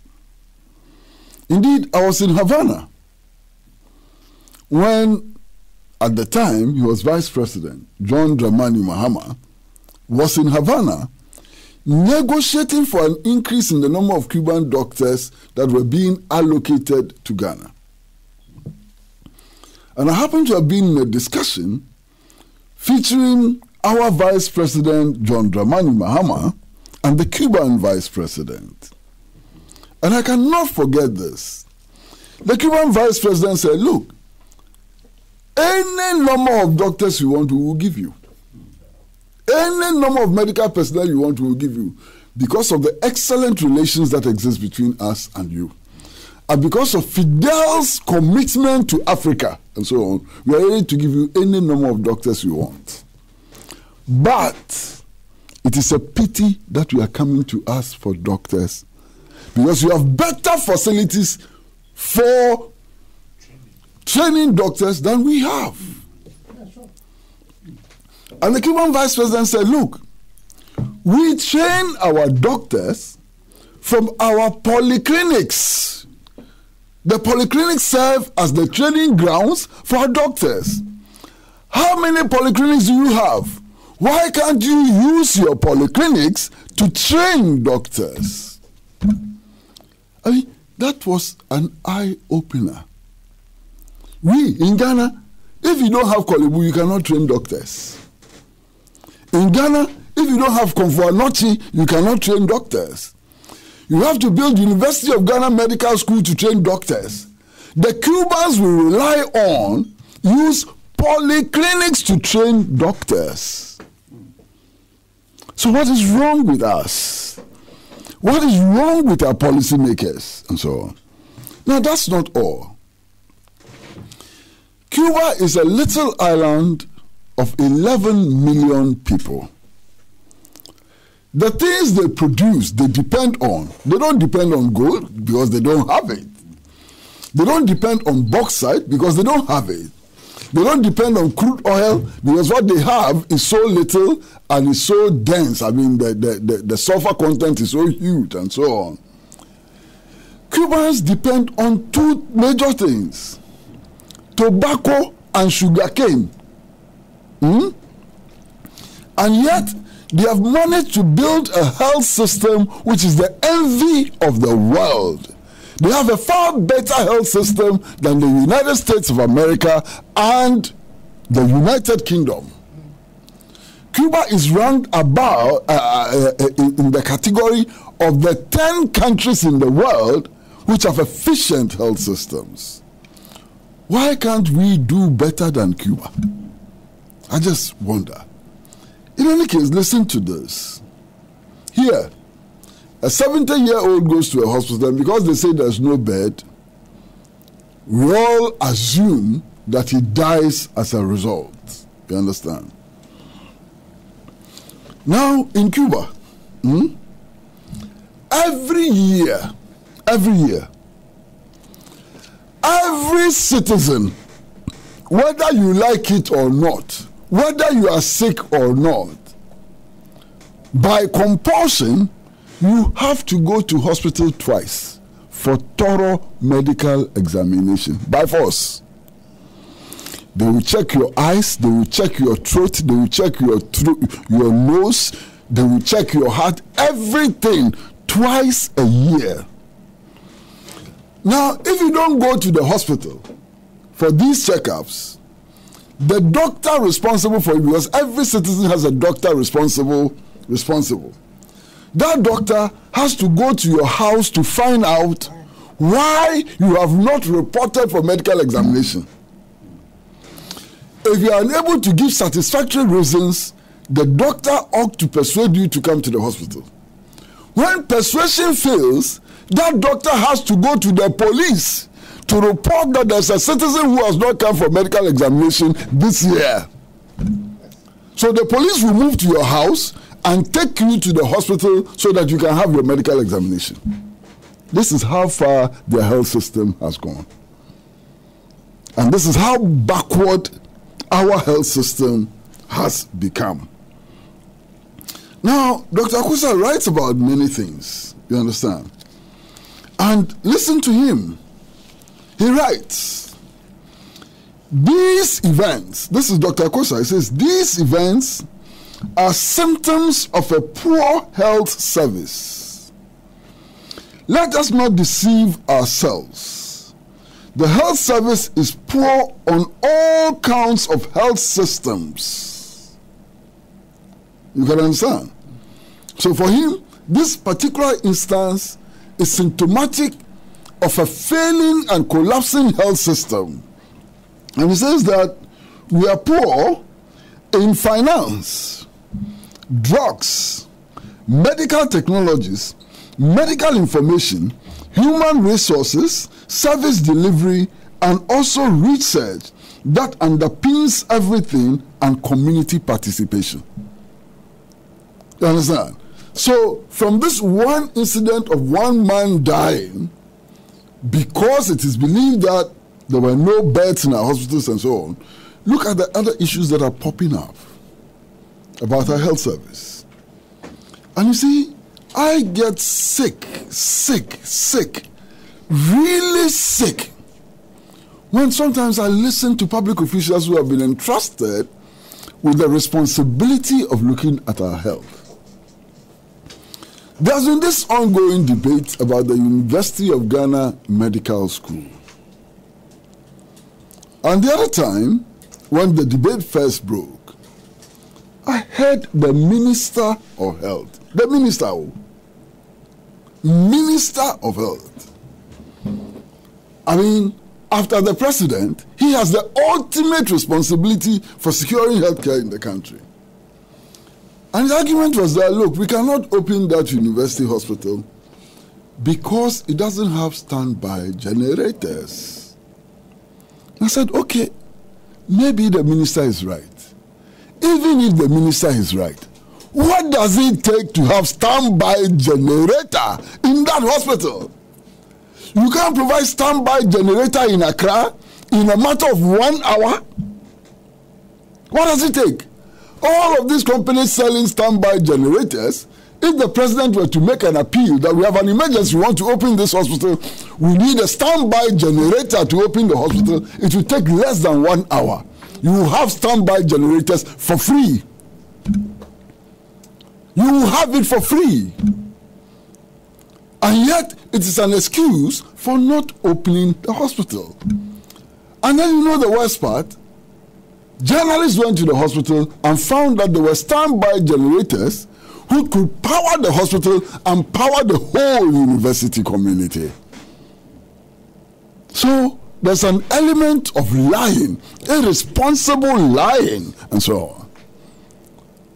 Why wouldn't I be sick in my stomach, and so on? Now, that issue is then quickly resolved because now nobody can argue that there are no standby generators. Then we are told that there's a dispute about who should appoint who to that hospital. People are dying. And when they die, you can't wake them up. Jesus has not come back yet to wake up the dead. Jesus said he was coming very soon. We are still waiting. He hasn't come back yet to wake up the dead. And our officials are fighting over who should appoint personnel to man such a first-class hospital. Does it matter whether the university appoints the personnel or the ministry appoints the personnel? Does it matter? Is that an issue? And yet it's an issue in Ghana. We are fighting over it. And then the public gets so angry and we all make noises that it doesn't make sense to wage this war when people are dying. And then there's another reason. That, the project is in phases. We have only completed phase 1. And that we need to complete all the phases before we open. So why did we face the project? I mean, you face the project because you want to complete one and start doing something with it and do the next one. That is why you face projects. But here, we have faced the project, but we want to finish all before we commission. Ebay! I mean, sometimes you tend to think that our leaders see all of us as yo-yos. Yeah, they see all of us as yo-yos. But they forget that in the final analysis, it is they who portray themselves as yo-yos. Because the public can see through them, can see the illogicality of their arguments. The public can see their lack of commitment to the public good and so on. It is so transparent, they can't hide it. The other day, Peter, I think I was listening to you. And you were, as you should do, you were going crazy about the fact that several chip compounds have been completed and they are not being used. And I said, Peter, if he's right, then something is fundamentally wrong with all of us. Look, you live in a village, you live in a hamlet, wherever, The next hospital available to you is 50 kilometers away. Your roads are bad and so on. You can't get access to health care. They build a chief compound for you, and some official sitting in Accra decides not to open it or use it, and you continue staying in your village and do nothing about it. Let the officials see our collective anger. Let us show them our teeth. Let us show them that we are not yo-yos. You understand? It's important for us to demonstrate that. That's the only way they wake up. But if we are docile, if we keep doing what we are doing, 30-year-olds, 70-year-olds, 40-year-olds will continue to die needless deaths.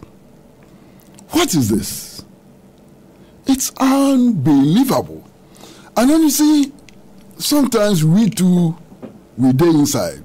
Peter, we all sometimes we day inside. Over the last 4 weeks or so, we've been doing a certain story. And, Excellency, I am shocked to the marrow. We do that story, we put it on the front page all the time. Not one radio station, not one television station, nobody has picked up that story and made it an issue. Because they love the MPP NDC fight. They all feed on that sensationalism, useless sensationalism. We are here. Kolebu lands are being sold, parceled out and sold. Kolebu lands. Kolebu Teaching Hospital, the lands in Kolebu given for the hospital, which will be used for future expansion and so on, is being sold to private developers. Now, you think that in any society where we prioritize health, we will be selling Kolebu lands? Do you believe that in any society which is serious about improving health care, lands which have been given to Kolebu for its future expansion will be sold? And nobody cares. Nobody cares. We don't care. And if we don't care, why should government care? If we, the citizens, don't care, why should government care? You understand? And all of this adds up. All of this adds up. You understand? So, for me, the death of this 70-year-old man, unfortunate as it is, and death brings a lot of pain to bereaved families, to friends, to communities, and so on, may bring us something good.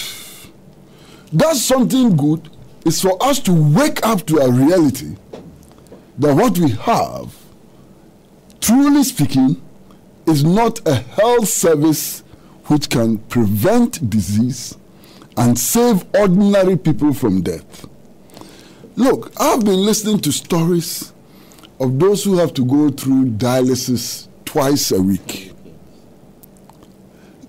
Woe betides you if you happen to be a diabetic patient, and if you reach the level where you have to go for dialysis twice a week.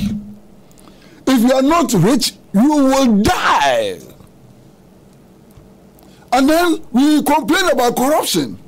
The same people, we create these conditions and we complain about corruption. Why would people not be corrupt when their chances of staying alive depends on how much money they have in their pocket? Because if you employ people and you pay them 500 cedis a month, all the people who receive 500 cedis a month know that if they develop the diabetic condition, they will die. The only way they can stay alive is to be corrupt. Because if they are corrupt, then they'll be able to pay for their dialysis twice a week. You understand? If you create a system like we have, in which public servants, listen to me very carefully, public servants can, by the stroke of their pen, create millionaires. Public servant, he signs one contract and he changes your destiny for life. He makes you a millionaire. You understand? And yet, this public servant, whose stroke of the pen can transform somebody from a pauper to a millionaire, is paid 3,000 cedis at the end of the month. Is he a fool? He's not a fool. He will benefit from the stroke of his pen. And then when he goes on retirement, you give him 2 months. Is it 2 months or 3 months? To vacate his bungalow. And if he hasn't built a house, he will sleep in the streets. Who is a fool? Who is a fool to work himself to go and sleep in the streets at retirement? Check the pensions that we pay to pensioners. You are paying pensioners, some pensioners receive 200 cedis a month. He has worked for 35 years, for 45 years. He goes home and you pay him 200 cedis a month. Now, whilst he's working, if he can cut some little corner and escape and make a little money, why won't he do it? You think everybody is happy about becoming a pauper? When politicians, straight from university, they get position. Within 2-3 years, they have nice houses, they have nice cars, they've married the most beautiful women and so on. You think that the rest of the population, they don't want to be like the politicians? And that's what catch you. They all want to be like the politicians.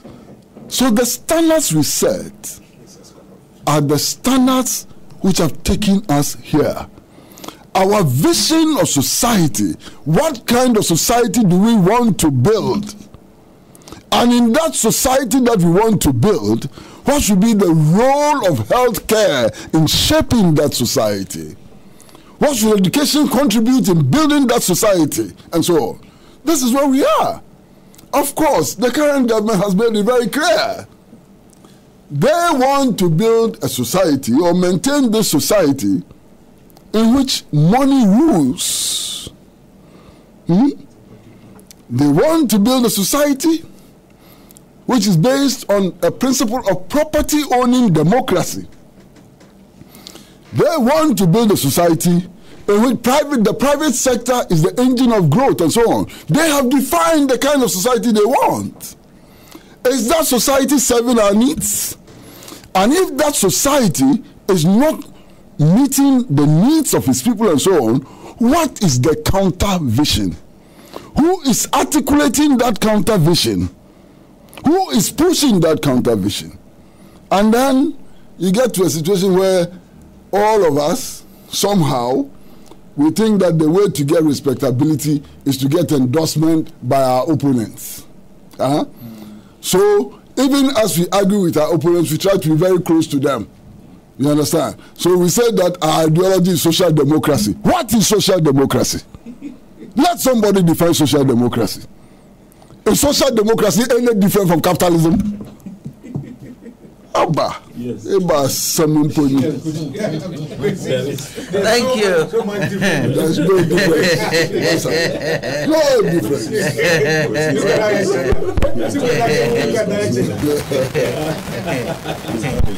A bit of hybrid within the political. Master, stop it.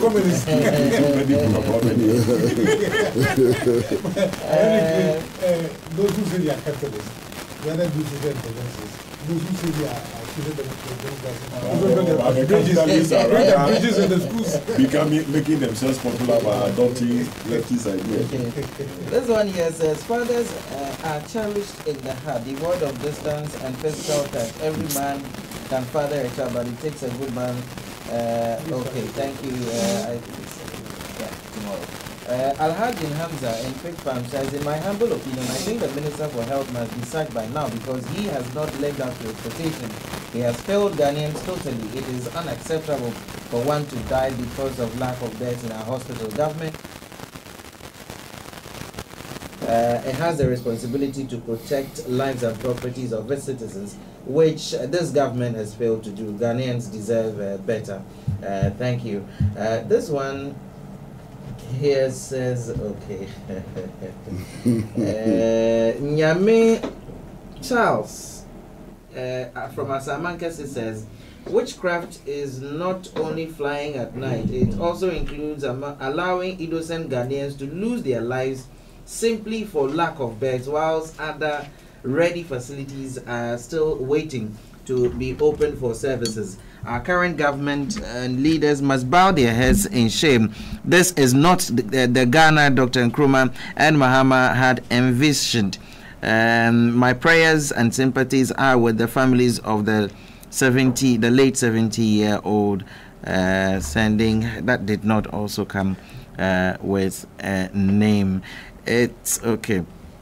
It's 3 minutes past 11, and yes, and we will move on to the next issue, which has to do with the interim management committee, which this government has set up to manage our football, whilst investigation continue to be conducted.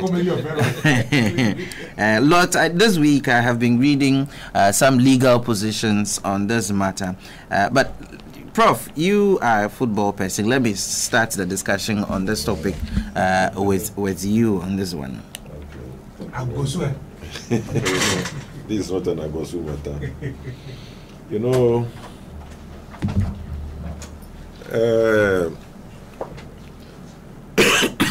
sorry, excuse me. We all know the fallout from the Anas Arimiya's expose premiered on the 6th of June and then subsequently in other theaters across the country. And to just move on fast, the resignation of the president of the Ghana Football Association, Mr. Kwesi Nyantakyi, and I learned he also resigned from the position of CAF first vice president, is that right? And then also on the executive council of the of FIFA. And once his case is being investigated, we leave that out. Then government obtained what we call 11-day or 10-day interlocutory injunction, because soon after Kwesi Nyantakyi resigned, there were moves by members of the executive committee. First, we heard of a 5-man committee that tried to engage the Minister for Sports, and then later on, Youth and Sports, is that right? Then later on, another committee comprising members of the Ghana League Clubs Association, GALCA, and then some of the executive committee members. What came out, I'm not privy to that. Maybe it's out there in the public domain. Then later on, we got to know that the Secretariat of the Ghana Football Association had been declared a crime center, and everybody was nobody was asked to come close. Documents and relevant materials were taken over by the CID for further investigations. Then we heard of the interlocutory injunction granted the government to put on hold any activity by any body connected with the association, because we heard that the League Clubs Association met, and then they got a 7-member committee to meet the government. Then we got to know that others were calling for an emergency congress to fill the vacancy created by the resignation of Mr. Kwesi Nyantakyi. Then what is most current is the formation of the 5-member committee. We have Dr. Kofi Amwa, Madam Eva Ochri, football legend Reverend Osei Kofi, Abedi Pele, then Kujo Fiano as Dr. Kofi Amwa as chairman, Kudo Fiano as secretary, and then Mr. Dan Kwekuyebua as the spokesperson. And the mandate is to run the affairs of the FA. And as we were told, the terms for the grant of the injunction was that the government or the Attorney General will come back after the expiry to get another extension. What is yet to unfold, we are yet to know. But you know, it's good you said a football person. I think we are all football persons. One gentleman, I don't know the name, but he is also in the football fraternity. I think he's the chief executive officer or the owner of the Chiman Wonders. I think he spoke to your station or Joy, one of your sister stations, sorry. And he made a statement that really touched my heart. He said he watched the first movie on the 6th. And I think the 3 p.m. one was the first, isn't it? Yes. Then he wasn't too sure, so he went back again and watched the 5 p.m. And as he stepped out, he met the crowd outside discussing the events or the matters that unfolded in the course of showing the movie. And he met somebody who he knew very well, and the fellow was furious and attacked him with insults. But he took it with great heart. And then he made a point that, look, at this point, all of us will need to cooperate or collaborate, because this is no politics. Football is for all of us. If the Atoy brothers have my permission, I know Professor Kwamina is dying in the Wu Kotoko. And as for Uncle Latu, he has credentials, you cannot doubt. And it's so in many, many, many families elsewhere. So he said, mentioning FIFA statutes and all these things, all of us will have to take this as a national duty to sanitize operations of the FA. And for me, that's the angle I'm looking at the whole thing. There is the other dimension that there are issues that came out from the expose about the confidence. People say the confidence with whom Mr. Nyanchechi spoke about, the business connection and how he related that to the president's state of impoverishment, and that 5 million could play the trick. Those are matters also that perhaps will have to be interrogated or engage our attention. But if my submission will just center on the game and the need for us to look at what is happening, then I will say, let's see what unfolds. And government says it's in touch with FIFA and CAF, and whether things will be done by due process or according to law. For me, that's what is important. I think that 2 weeks ago when we met in this studio, I raised issues and I said, look, anybody who has been or is connected to Ghana football will really lament where we are. And when we recall events that tomorrow Sunday and midweek came in the fold, because the Black Stars at that time had a lot of international engagement, and if a club contributed more than 3 players, then the club will have a league match postponed. So midweek came in, and when they were running against time, because at that time by 31st December of each year you have to register your champion club, or later on then it came to the knockout champion for CAF, and earlier on the African Clubs Championship competition. So the league had to end by November at that time. So midweek came in. But at that time, a match between Vipers and Cape Coast and Mysterious Drafts. Hazakes 11 wise. Brongahafo Stars, Brongahafo United. Cornerstones, Kotoko. Olympics, House of Oak. Olympics, Dwarfs. Ordinary league matches, centers were filled to capacity. And I saw something on our face, the WhatsApp, and a match between us and Kotoko, and the front light projecting to over 100 feet above the stadium level. People were up there just to have a view of the match. Then gradually, even through the 80s and the early 90s, leading to when House of Oak won in 2000, and present day, our young guys know so much about Chelsea. My boy knows about Chelsea, and you may think Chelsea trains behind Kwesi Price's house. And they know so much. Their interest is so much committed to foreign football.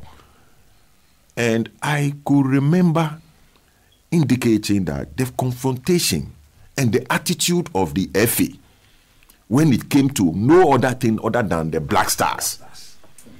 And Honorable Odote Sowa, is that they call him, the MP for Dade Kotopon, who tried on 3 occasions to contest the presidency and he couldn't make it, once made a statement that, look, when Black Stars are occasional, one time they featured in the top 20 of FIFA ranking, our league, in terms of global rating, was below 100. And our government, the FA kept a frosty relation with government, which he felt was very bad. And gradually it became like we were calling the FA Ghana Black Star FA. And any attempt to even let the national team that became our beacon of hope to be run above board became a fight. And I legitimately and even always took issues with the FA that, look, I'm Olympics, I don't care, I'm not fighting to be on the executive.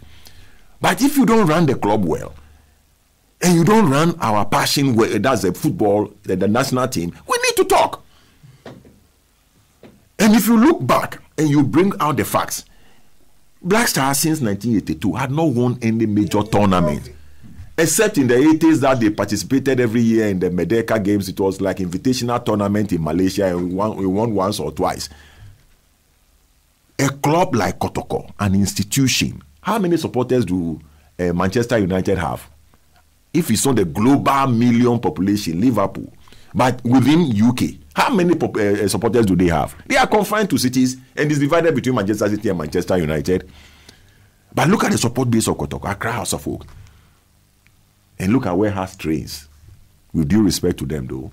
And Kotoko. Nobody owns a stadium. And so the league is left somehow, and traditional clubs are out.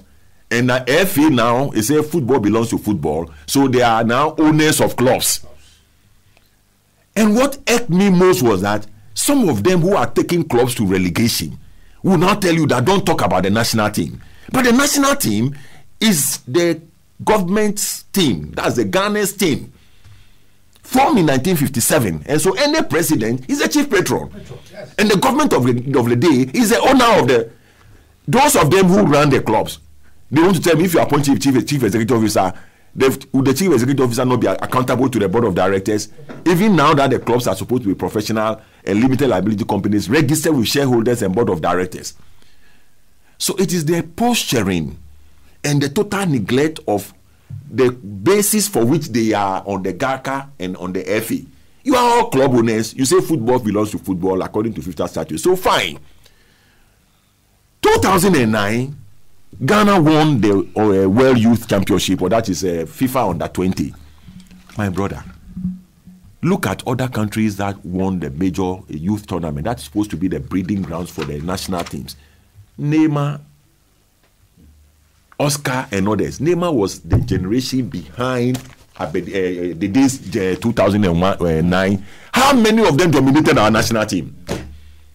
And you have strikers from 2005 who are still strikers. And today, the day is about 29, facing off.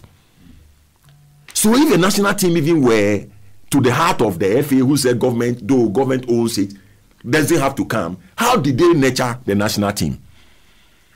How did they nurture the national team? You see, and then the game is a global business.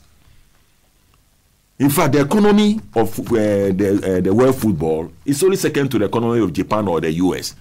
And just this week, I think the 2026 World Cup has been given to the three nations, US, Mexico. And the presentation said, at the end of the tournament, we will give FIFA $11 billion. And now there are no boundaries. So players can move. Look, we are not managing the game, even our clubs. Let's leave the national team and let's now talk about football for football. We are not managing our clubs well. Yeah. Do you know the salaries of players? Some of the players playing in the Premier, 500 CD a month. Yeah. 500 CDs a month. And what we are interested in is human trading, just to get a player and go and play. And our national team depends on you and I, my brother Mutala. Your brother goes to hustle to play a league in China. And because of his own struggle to make a living, then he becomes a basis, a pool from which you select your national team. So we have no help. And then so this is a matter that everybody, Tony Edouard has an article here. He said he formed Yeguala Babies or so. And he told his players, the players kept on telling him, Master, we have to pay something to the referee to qualify to the Premier. Then he said, oh, what? He said, let's play with our energy. He realized each time they went on, and then he had to quit. Then Coach Sapon. Also, I think one of the other Joy or here, whichever, sorry if I mentioned a radio station's name. Coach Sapon was so furious after the show of the first premiere. He said, look, you know some of our late coaches, some of us, and we have been humiliated. I've coached over 6 clubs. You prepare a team, you know you are going to win. The little move offside, you score disallowed. Then the supporters will come, coach, you are not doing well, Ashwele. Then you get sacked. You see? So the whole football fraternity is united in this cause. Right. And I will only urge government to follow due process. Okay. And if it comes to reinventing the game or the management of the game with many stakeholders, because look, our league has been sponsored by people in business when it comes to even sponsoring the national team. So why should the FA be an exclusive team of club owners? So if I form some PLA Vipers, then you then become an exclusive spokesperson in football and I don't have a stake, even if I'm sponsoring you. GN Group, Dr. Indro, they've been sponsoring the Division 1. Shouldn't such institutions have a stake? And so for me, if it is purely from the football angle, right, I think the game is in shambles. Thank you very much. And we need to organize it, and it must be done through process of law. Right. Thank you very much, Professor Nino. Now, let me come to you, Ambassador Sampiale. You have 10 minutes. Okay. Prof, being a former football administrator, I think has taken it from the point of view of football. Yeah. But what has happened in this country is a God-sent method of delivering Ghana sports. Because it's not, Prof, it's not only football that has gone bankers. You used to have in Kumasi an individual, Mr. Lawson, teaching athletes. And from that we had the best athletes for Commonwealth Games. And then for our Commonwealth Games. Now, even our Commonwealth Games, it just left to the local organizing committee. And therefore, they can field co-ballers, even as journalists. People who have never played any game before will be paraded as tennis players. And then when they go to training, they say, my friend, you're just wasting our time. So it's not only football that is suffering. Sports in general is suffering. And if you take a look at the fact that sports is a greater employer than government, then we know what we are doing to ourselves as a country. No matter, you see, if you have such huge unemployment, and people, if you go to Kolegono or any part in Accra, see the way these small boys play with skill, football, even hockey, they play with greater skill. And that our leaders are doing this to the game of football and sports in general, then you know that we are in a terrible problem. You have destroyed our economy, you have destroyed our sports. Isn't that why the committee has been set up? This committee would in 4 days become an illegality. Let me explain to you why. You see, and if the changes that are coming in the sports world is because of the NAS expose, then there's a lot more, far more to be discussed than the way we are going. Because when the video was given to the president to view, and as a result of it, he ordered the arrest of Kwesi Yantechi. To date, he has not told anybody the part of it which forms his complaint. So the president himself is a suspect in the case that we are investigating, because his name has been mentioned. He also has to take a position to say that, look, I have to exonerate myself from the allegations or the leakage Anas had given. You understand what I'm saying? Me and you, we have been mentioned in a certain matter. Then you go and report to the police. You cause my arrest. I am being taken through all this process. The president whose name was mentioned and for which this simple issue has become such a big one. Because if you look at the statement and things like that kind of coming out, these deals have already been in the GFA for a long time. Player transfer, we all know. But it has taken this dimension because the president's name was mentioned. And the vice president's name had been mentioned. And that is why this has taken this dimension, isn't it? So if that is the case, then the president himself is a subject matter of investigation. Then the vice president himself is a subject matter of what? Investigation. But look at what has happened. You have made a complaint to the police. The police is investigating. They have not told the world what their outcome is. Attorney General has gone to court, seeking an injunction. And in an injunction, if you are seeking an interim injunction, you have to attach an affidavit to show why the court should grant you an injunction. Is that not the case? And listen to what some of the things that the Attorney General put in his affidavit. That the GFA was being used for illegal activities. That's part of his affidavit support. Who has established that the GFA as a group is being used for illegal activities? Where was this finding made upon which the court gave such an injunction? He is also saying that in view of this, therefore, the government has a responsibility to protect the interests of the people. Master, were we mentioned in the tape? Were we mentioned in the tape? So whose interest is government taking this injunction to protect? The people of Ghana who do not own the Black Stars. You remember when we were in government, anytime we start talking about this GFA, the same people who are in government now were opposing it. Yeah. Don't touch Black Star, FIFA will come in. Look at what is happening. God is so good that anything that this government opposed from independence to date, they have come to celebrate it. You see? Now, if you look at the statement released by Mustafa Ahmed, it is saying that pursuant to the court order granted, the government has appointed a 5-member committee. But then I took a look at the court order. The court order did not ask the GFA government to appoint a committee because the court will not give such a jurisdiction. What the court did was this: look, if you are saying that the GFA is being used for illegalities, we are giving you 10 days to stop them, because at that time they were even trying to go to Russia. We are giving you just 10 days, beginning from 21st or so of 12th or so of that last month, this month, so that they can be stopped from taking any action. Now you have gone on ahead to appoint an interim committee. Come again, sir.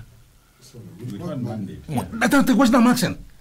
The court order did not give you that mandate. You have gone ahead to appoint an interim committee, which is not part of the company's code.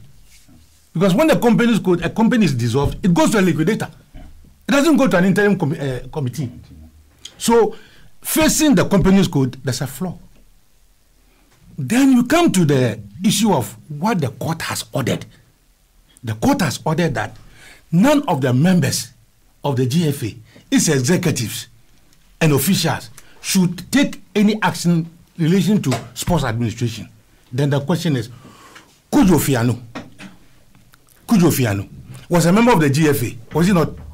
He was a member of the GFA and of the GACA. Now, GACA and a member of the GFA. So if the court ordered that no member of the FA should take any action relating to sports administration in this country, and you appoint Kujo Fiano to that position, it's not contempt of court.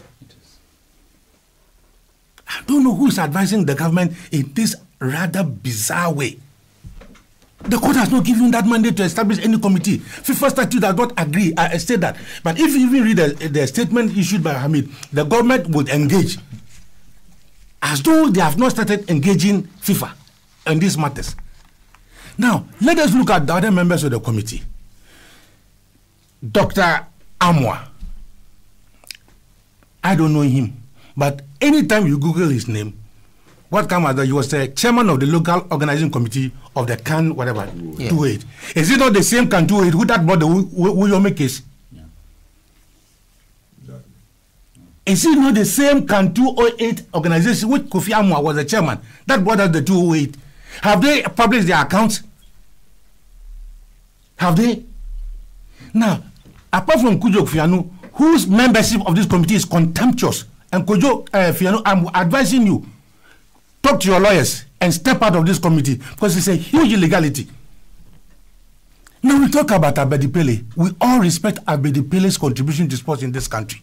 But Abedi Pele's team, Nania, whatever it is, suffered 33 or 31 goals against Oko United. Yes. 31-0. So if you want somebody above these incredibilities, do you put Abedi Pele, whose team suffered 33 goals? That one was suffered. They won 33 goals.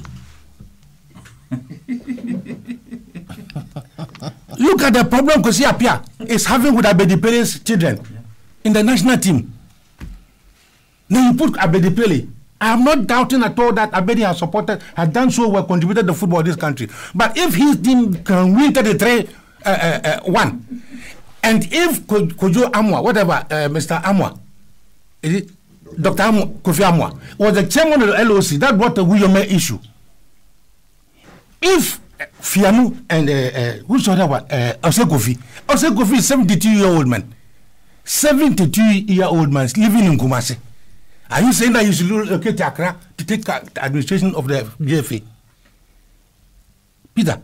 And who's the other one?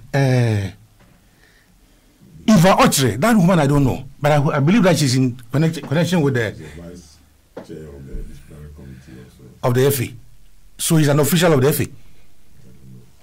No. If he's apart from being a member, a director, it could also be an official.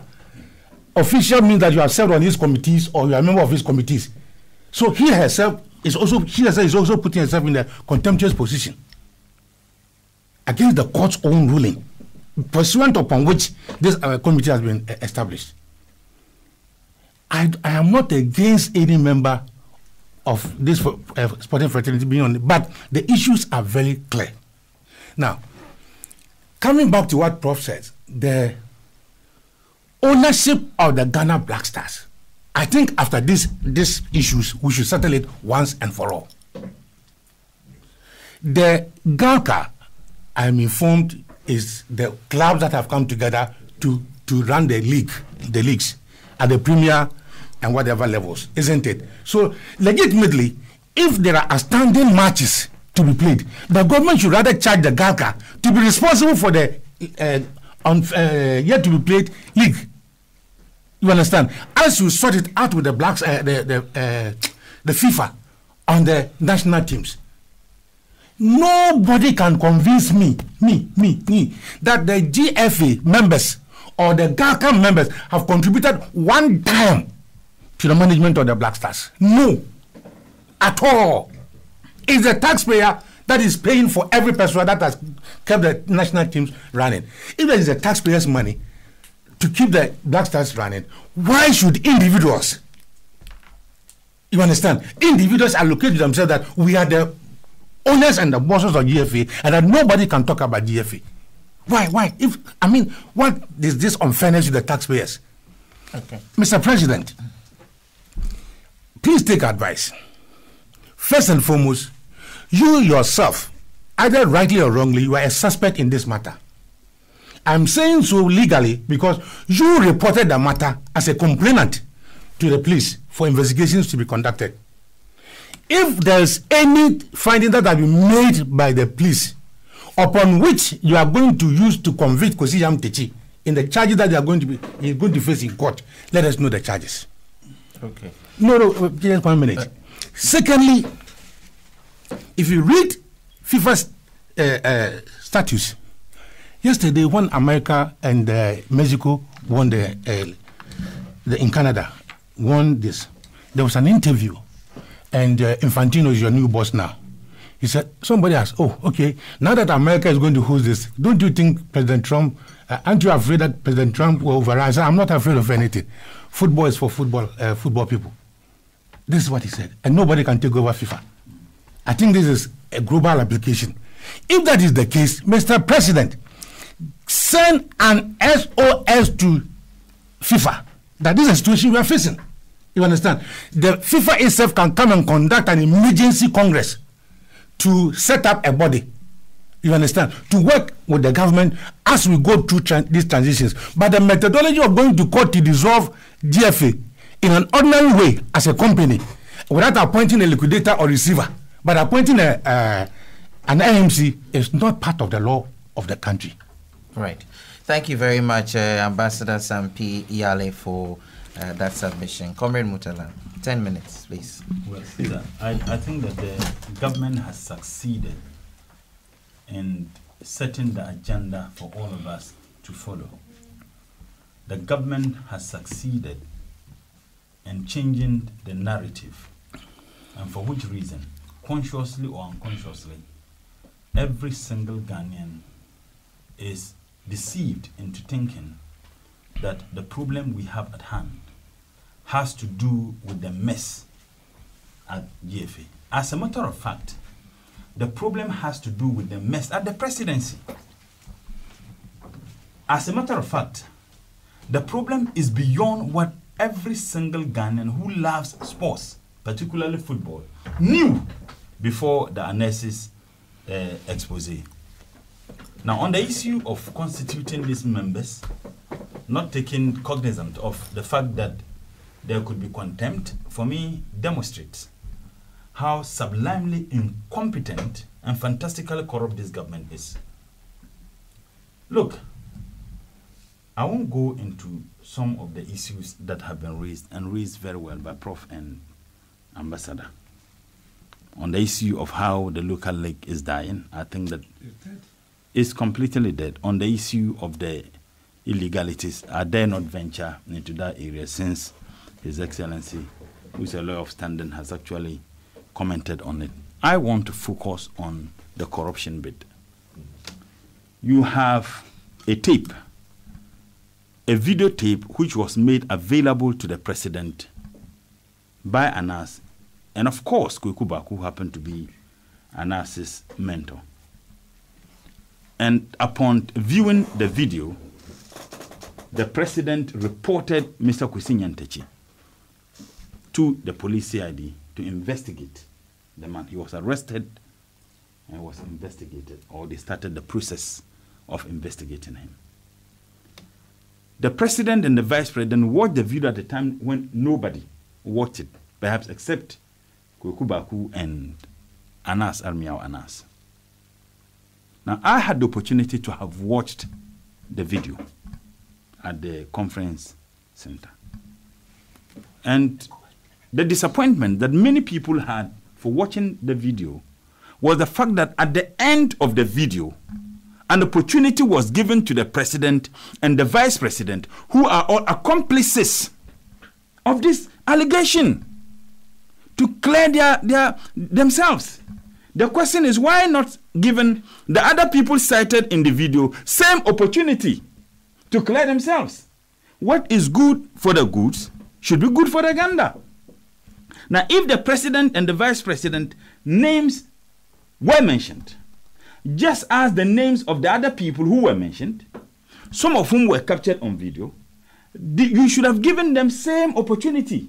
Because you gave the president an opportunity to say that it's not true. The vice president even said that he hasn't met Kwesi Nyantakyi. That's a lie. We know for a fact that they have met. We know. Interestingly, this position was perhaps taken, I believe at that time he wasn't fasting. Because that's an absolute lie. On Wednesday, Mr. Kwesi Nyantakyi was with the president.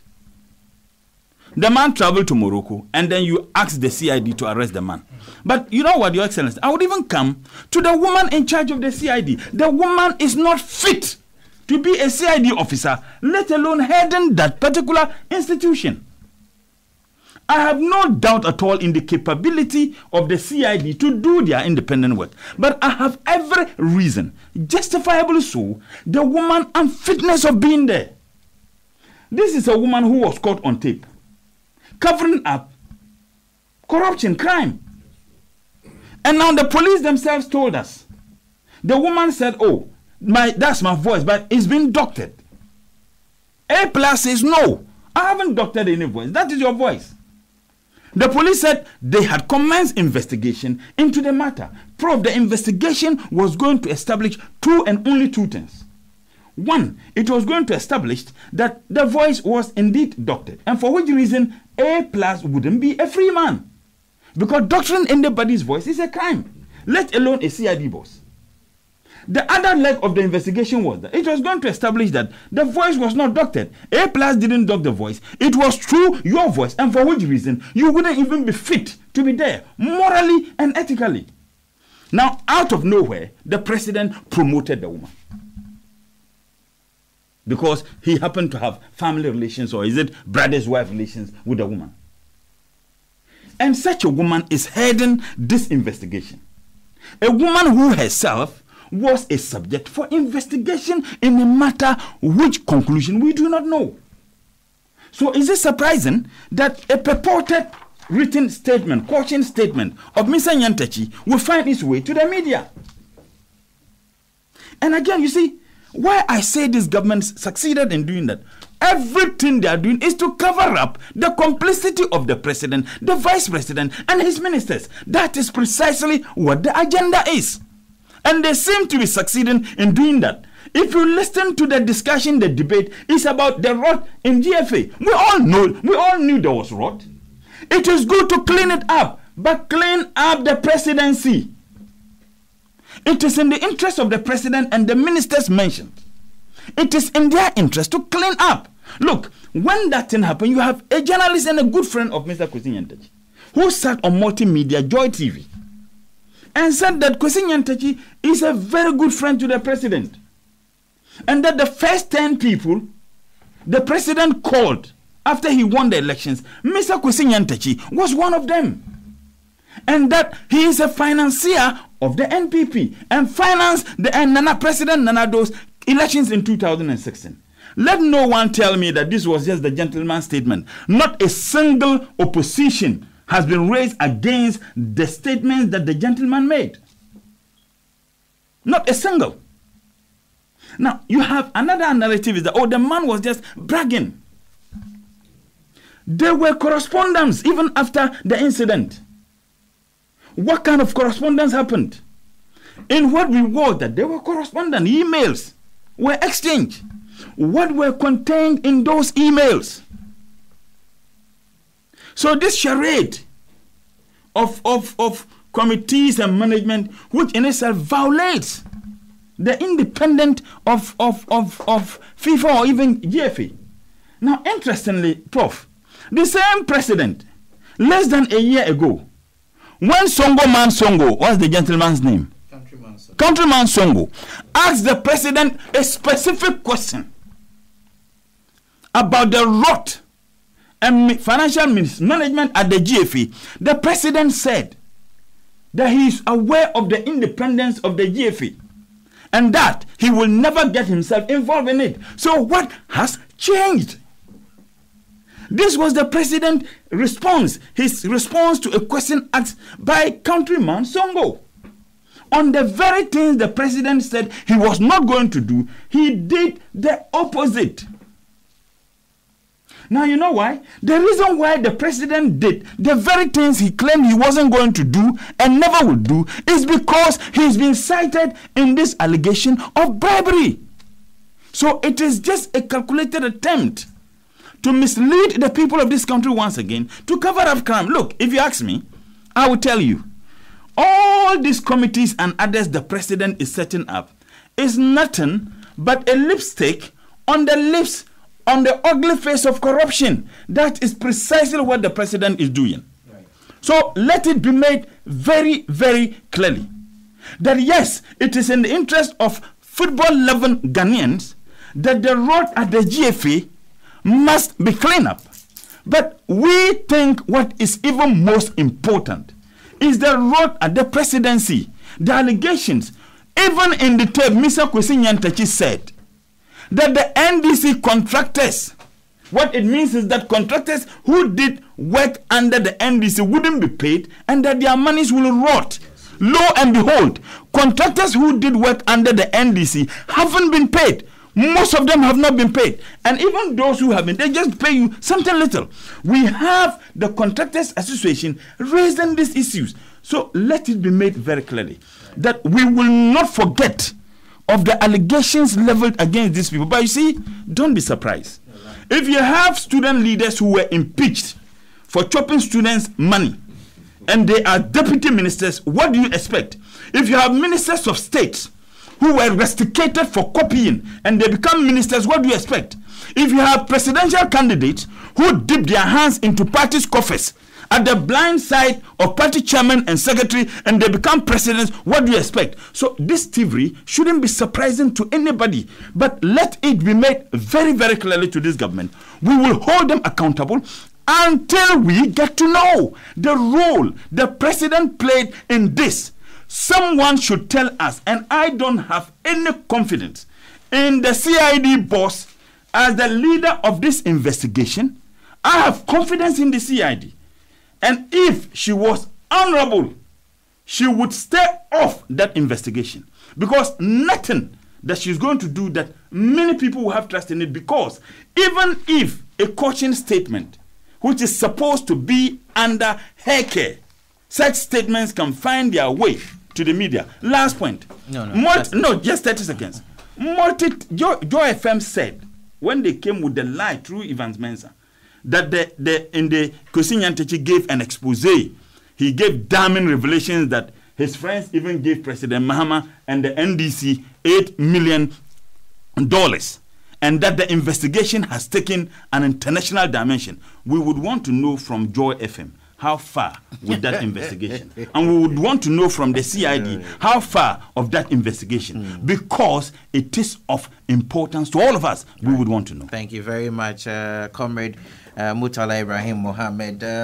This one here says, ask Uncle Kwesi to educate us, the viewers and listeners, on the subtle or otherwise very visible differences between a social democracy and capitalism, and ask him if straight-jacket political ideologies are still relevant in this ever-evolving world.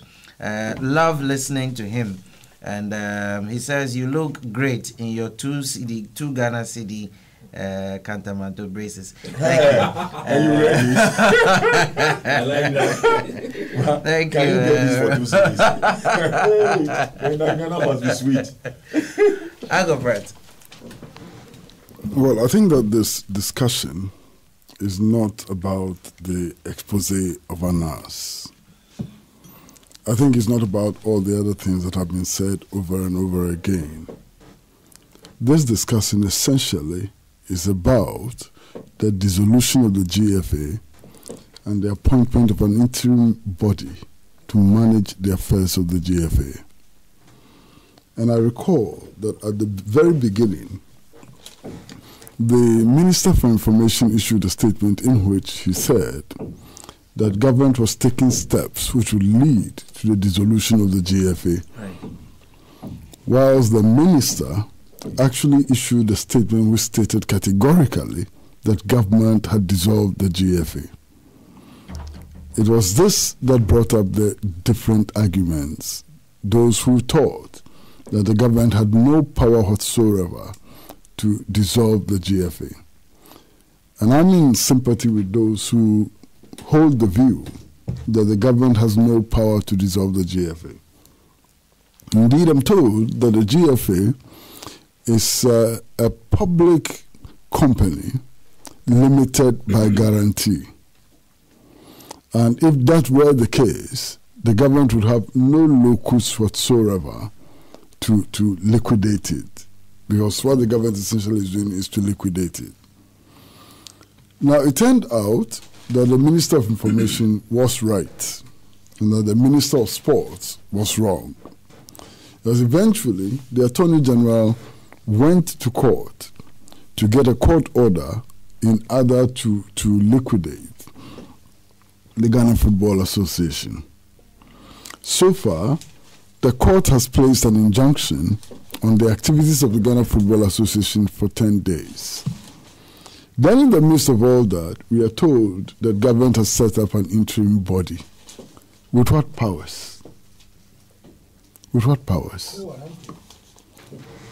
What powers? What authority does the government have to set up an interim body? Indeed, you have to recognize that the Ghana Football Association is an association which is formed by the Association of League Clubs. You understand? They form the Ghana Football Association. Right. And if the association has to be dissolved, it has to go through proper processes under the company's code. There's a company's code which should guide, whatever actions will be taken. So I'm waiting to see what the court will say with regards to this appointment that the government has done. The government has no locus at all in appointing an interim body to manage the affairs of a GFA. The GFA which is being dissolved. Which GFA is this interim body going to whose GFA affairs will this interim body be managing? The one which has been dissolved? If it has been dissolved, how do you manage its affairs? You understand? So it's rather strange, and I do hope that in the final analysis, we will all be able as a nation to find a way out which meets the legal requirements and which serves the interest of Ghana football. Look, whether we like it or not, football in Ghana will be disrupted for a long time to come. And we've got to think through it. You have a situation where more than 60, close to 70 referees are caught on tape, doing things which are unwholesome. Mm-hmm. These referees, you can't use them to officiate league matches now. What is the credibility they bring to the game? Which club is going to allow these referees to officiate and so on? Now, is it possible for us within the next month, 6 months, or 8 months to train referees who will replace them so that we can, or are we going to import referees from other countries to come and handle the league? These are all important questions that we need to answer. And there's no easy way out, And I think that the government should not be in a hurry to bring the issues to a close. It should follow due process, it should follow the law, and so on. And that way we would then have a resolution which will be lasting. The way things are going, I'm afraid it appears that we are breaching the law, and that's not the way to go. Thank you, Mr. Kwesi Pratt. But the African teams so far in their performances at the World Cup. Well, look, I mean, I don't, for example, consider Morocco as an African team. You understand? So you've got to be careful. Because of the head. I mean, Morocco is a colonial occupying power. That's right. Morocco is doing everything to undermine the very principles which underpin the unity of African people. Morocco went out of the Organization of African Unity and joined the Arab League, and behaved in such a manner that suggested that didn't value its Africanness and so on. You understand? If you look at the guiding principles leading to the formation of the AU, Morocco has violated all of those principles and so on. So I'm not a cheerleader for Morocco simply because geographically it's located on a piece of land called Africa. Africa is more than being located on a piece of land called Africa. And unless Morocco reforms its ways and walks back into the fold of Africa, accepting all of the principles that our leaders have enunciated and behaves itself properly, I am not going to be a cheerleader for Morocco. Yes, Egypt remains an African country, unlike Morocco, and its fortunes are something that we will follow, in the days that will unfold. Nigeria is still there and so on. But from the look of things, what I am convinced about is that this is going to be a World Cup of surprises. There will be surprises all the way. and anything and everything is possible. Thank you very much. Prof. Yeah, well, as Morocco lost to Iran, last minute goal by Uruguay saw a defeat to the painful one. Yeah, a painful one. But I believe when Salah returns to the fold in their remaining 2 matches, they can make it. Nigeria is playing Croatia today. I think Tunisia, the other country, will also play. We have 5 countries. I believe at least 2 of them will make it to the next round. And as Kwesi Pratt said, in the football tournament, it's too early for you to know those who will make it or will not make it. But surprises are bound to come. And don't be surprised if an African country gets past the quarterfinal Like stage. Morocco. Well, whichever. They say they've rejoined. I have the feeling that Nigeria will do very well. I have the feeling. So looking at the qualifiers, they did very, very well. I think they didn't lose a single match. I mean, it's like we are witnesses to what Senegal did to France. And Senegal too is one World Cup. We are witnesses to that. So I'm very convinced that if they get into the game and play their hearts out, I know that they are in a very tough group with Argentina. So I foresee... So all the African countries are... Yes, so I foresee them qualifying with Argentina. Yesterday, I felt so bad that Egypt couldn't... at least draw would have been okay. And I believe the coach also left Salah on the bench. But when they were up to 85 minutes or 82nd minute, thinking that, okay, we can manage a draw and possibly do well in the other team. So we can only wish them well. Well, I am not following this World Cup at all. Because I don't know whether... Is it because Ghana is no, you are downhearted. No, because I've lived in Asia where even cricket have been so gambled. Yes. And I don't have... And you see, it looks like we are just thinking about Ghana as the only beneficiary of this corruption. The whole world over, this football thing, I don't believe it in again. I don't believe it at all. How they are scoring last minute goals and all those other things. I don't believe it. How a Samoan could throw such a dreadful penalty to kill people. I don't believe it. So honestly, I'm not following it at all. I'd rather watch.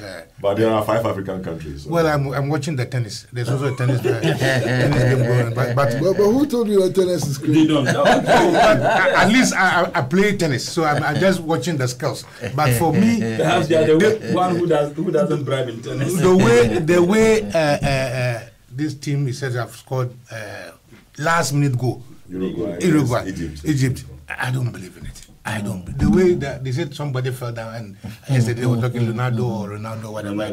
It's called a free kick. Well, me, I don't believe in it. Thank you. Peter, the NPP has miserably failed the people of this country. The nurses are crying for survival whilst the doors of Legon Hospital are still locked. Where are the critical thinkers they claim to have? Peter, clearly the NPP has lost confidence and they look very stranded. Some of the things they said during the 2016 campaign was just a fiction. They have not thought about it. This government is really bleeding. Chris from Ashale Boche sent that message through. This one from ASK, he says, it's a beautiful day. We rose up this morning realizing that our brother and friend Samuel Eshen has been graced with yet another year. Yes, since coming to know him, he has remained a good brother and a friend to us. We want to wish him a special birthday today. Wherever he is, we know he is listening. From ASK and Rosie, we say enjoy the day to the fullest. Thank you, ASK. For that message. This one from Baba Musa in UD is quite a long one, but I'll try and see. Says some people are arguing ignorantly, especially MPP folks, that once the NI law has been passed, that it is only the court that can review it. This position is not only misleading, but a subtle attempt to shift the responsibility from government onto the court. The current NIA law can be amended without necessarily through the court, the government can trigger the process which will eventually end up in the hands of the legislature for amendment. Let me cite this recent example. When the NPP assumed office in 2017, the government immediately went to Parliament under a certificate of urgency to ensure the District Assembly Act 936/2016, which made the government appointees to the various district assemblies permanent positions spanning a period of 4 years reversed. So in effect, they restored the government's discretionary power to revoke its appointees to the assemblies as when it deemed it fit. Parliament approved the amendment on 2nd of February 2017, less than 1 month after the assumption of office by President Akufo-Addo's government. Quite a long one. Unfortunately, the time is up. We cannot read all of it. Yes. Yes, and yes. I think that some people have decided to go on Facebook and then, create a fake ID card of some members on the minority. I've seen that of Honorable Muntaka, Honorable Agauga, Honorable Adongo, and that of Kwabna Akando. Please disregard anything at all like that if you find any. It is not true. They have not registered onto the Ghana card, and so don't listen or don't actually pay any attention to it at all. It is just a figment of somebody's imagination. This is where the time would allow us. This is all that time would allow us, actually. It is exactly 11:12. The name is Peter Bamfo. Let me say a very special thank you to my panelist, Kwesi Prati Jr., the managing editor of the Insight newspaper, Professor Ninoy Dowuna. He's a senior lecturer at the University of Ghana. His Excellency Sampi Yale is a former High Commissioner to India, and Comrade Murtala Ibrahim Mohammed, a former Deputy Minister for Trade and a former Member of Parliament for the Nanton constituency in the Brong-Ahafo region. Many thanks once again to all those who managed to send us messages. Unfortunately, my console hasn't been working properly today, so I couldn't retrieve the entire messages. But thank you once again, and God willing, we'll be here on Monday.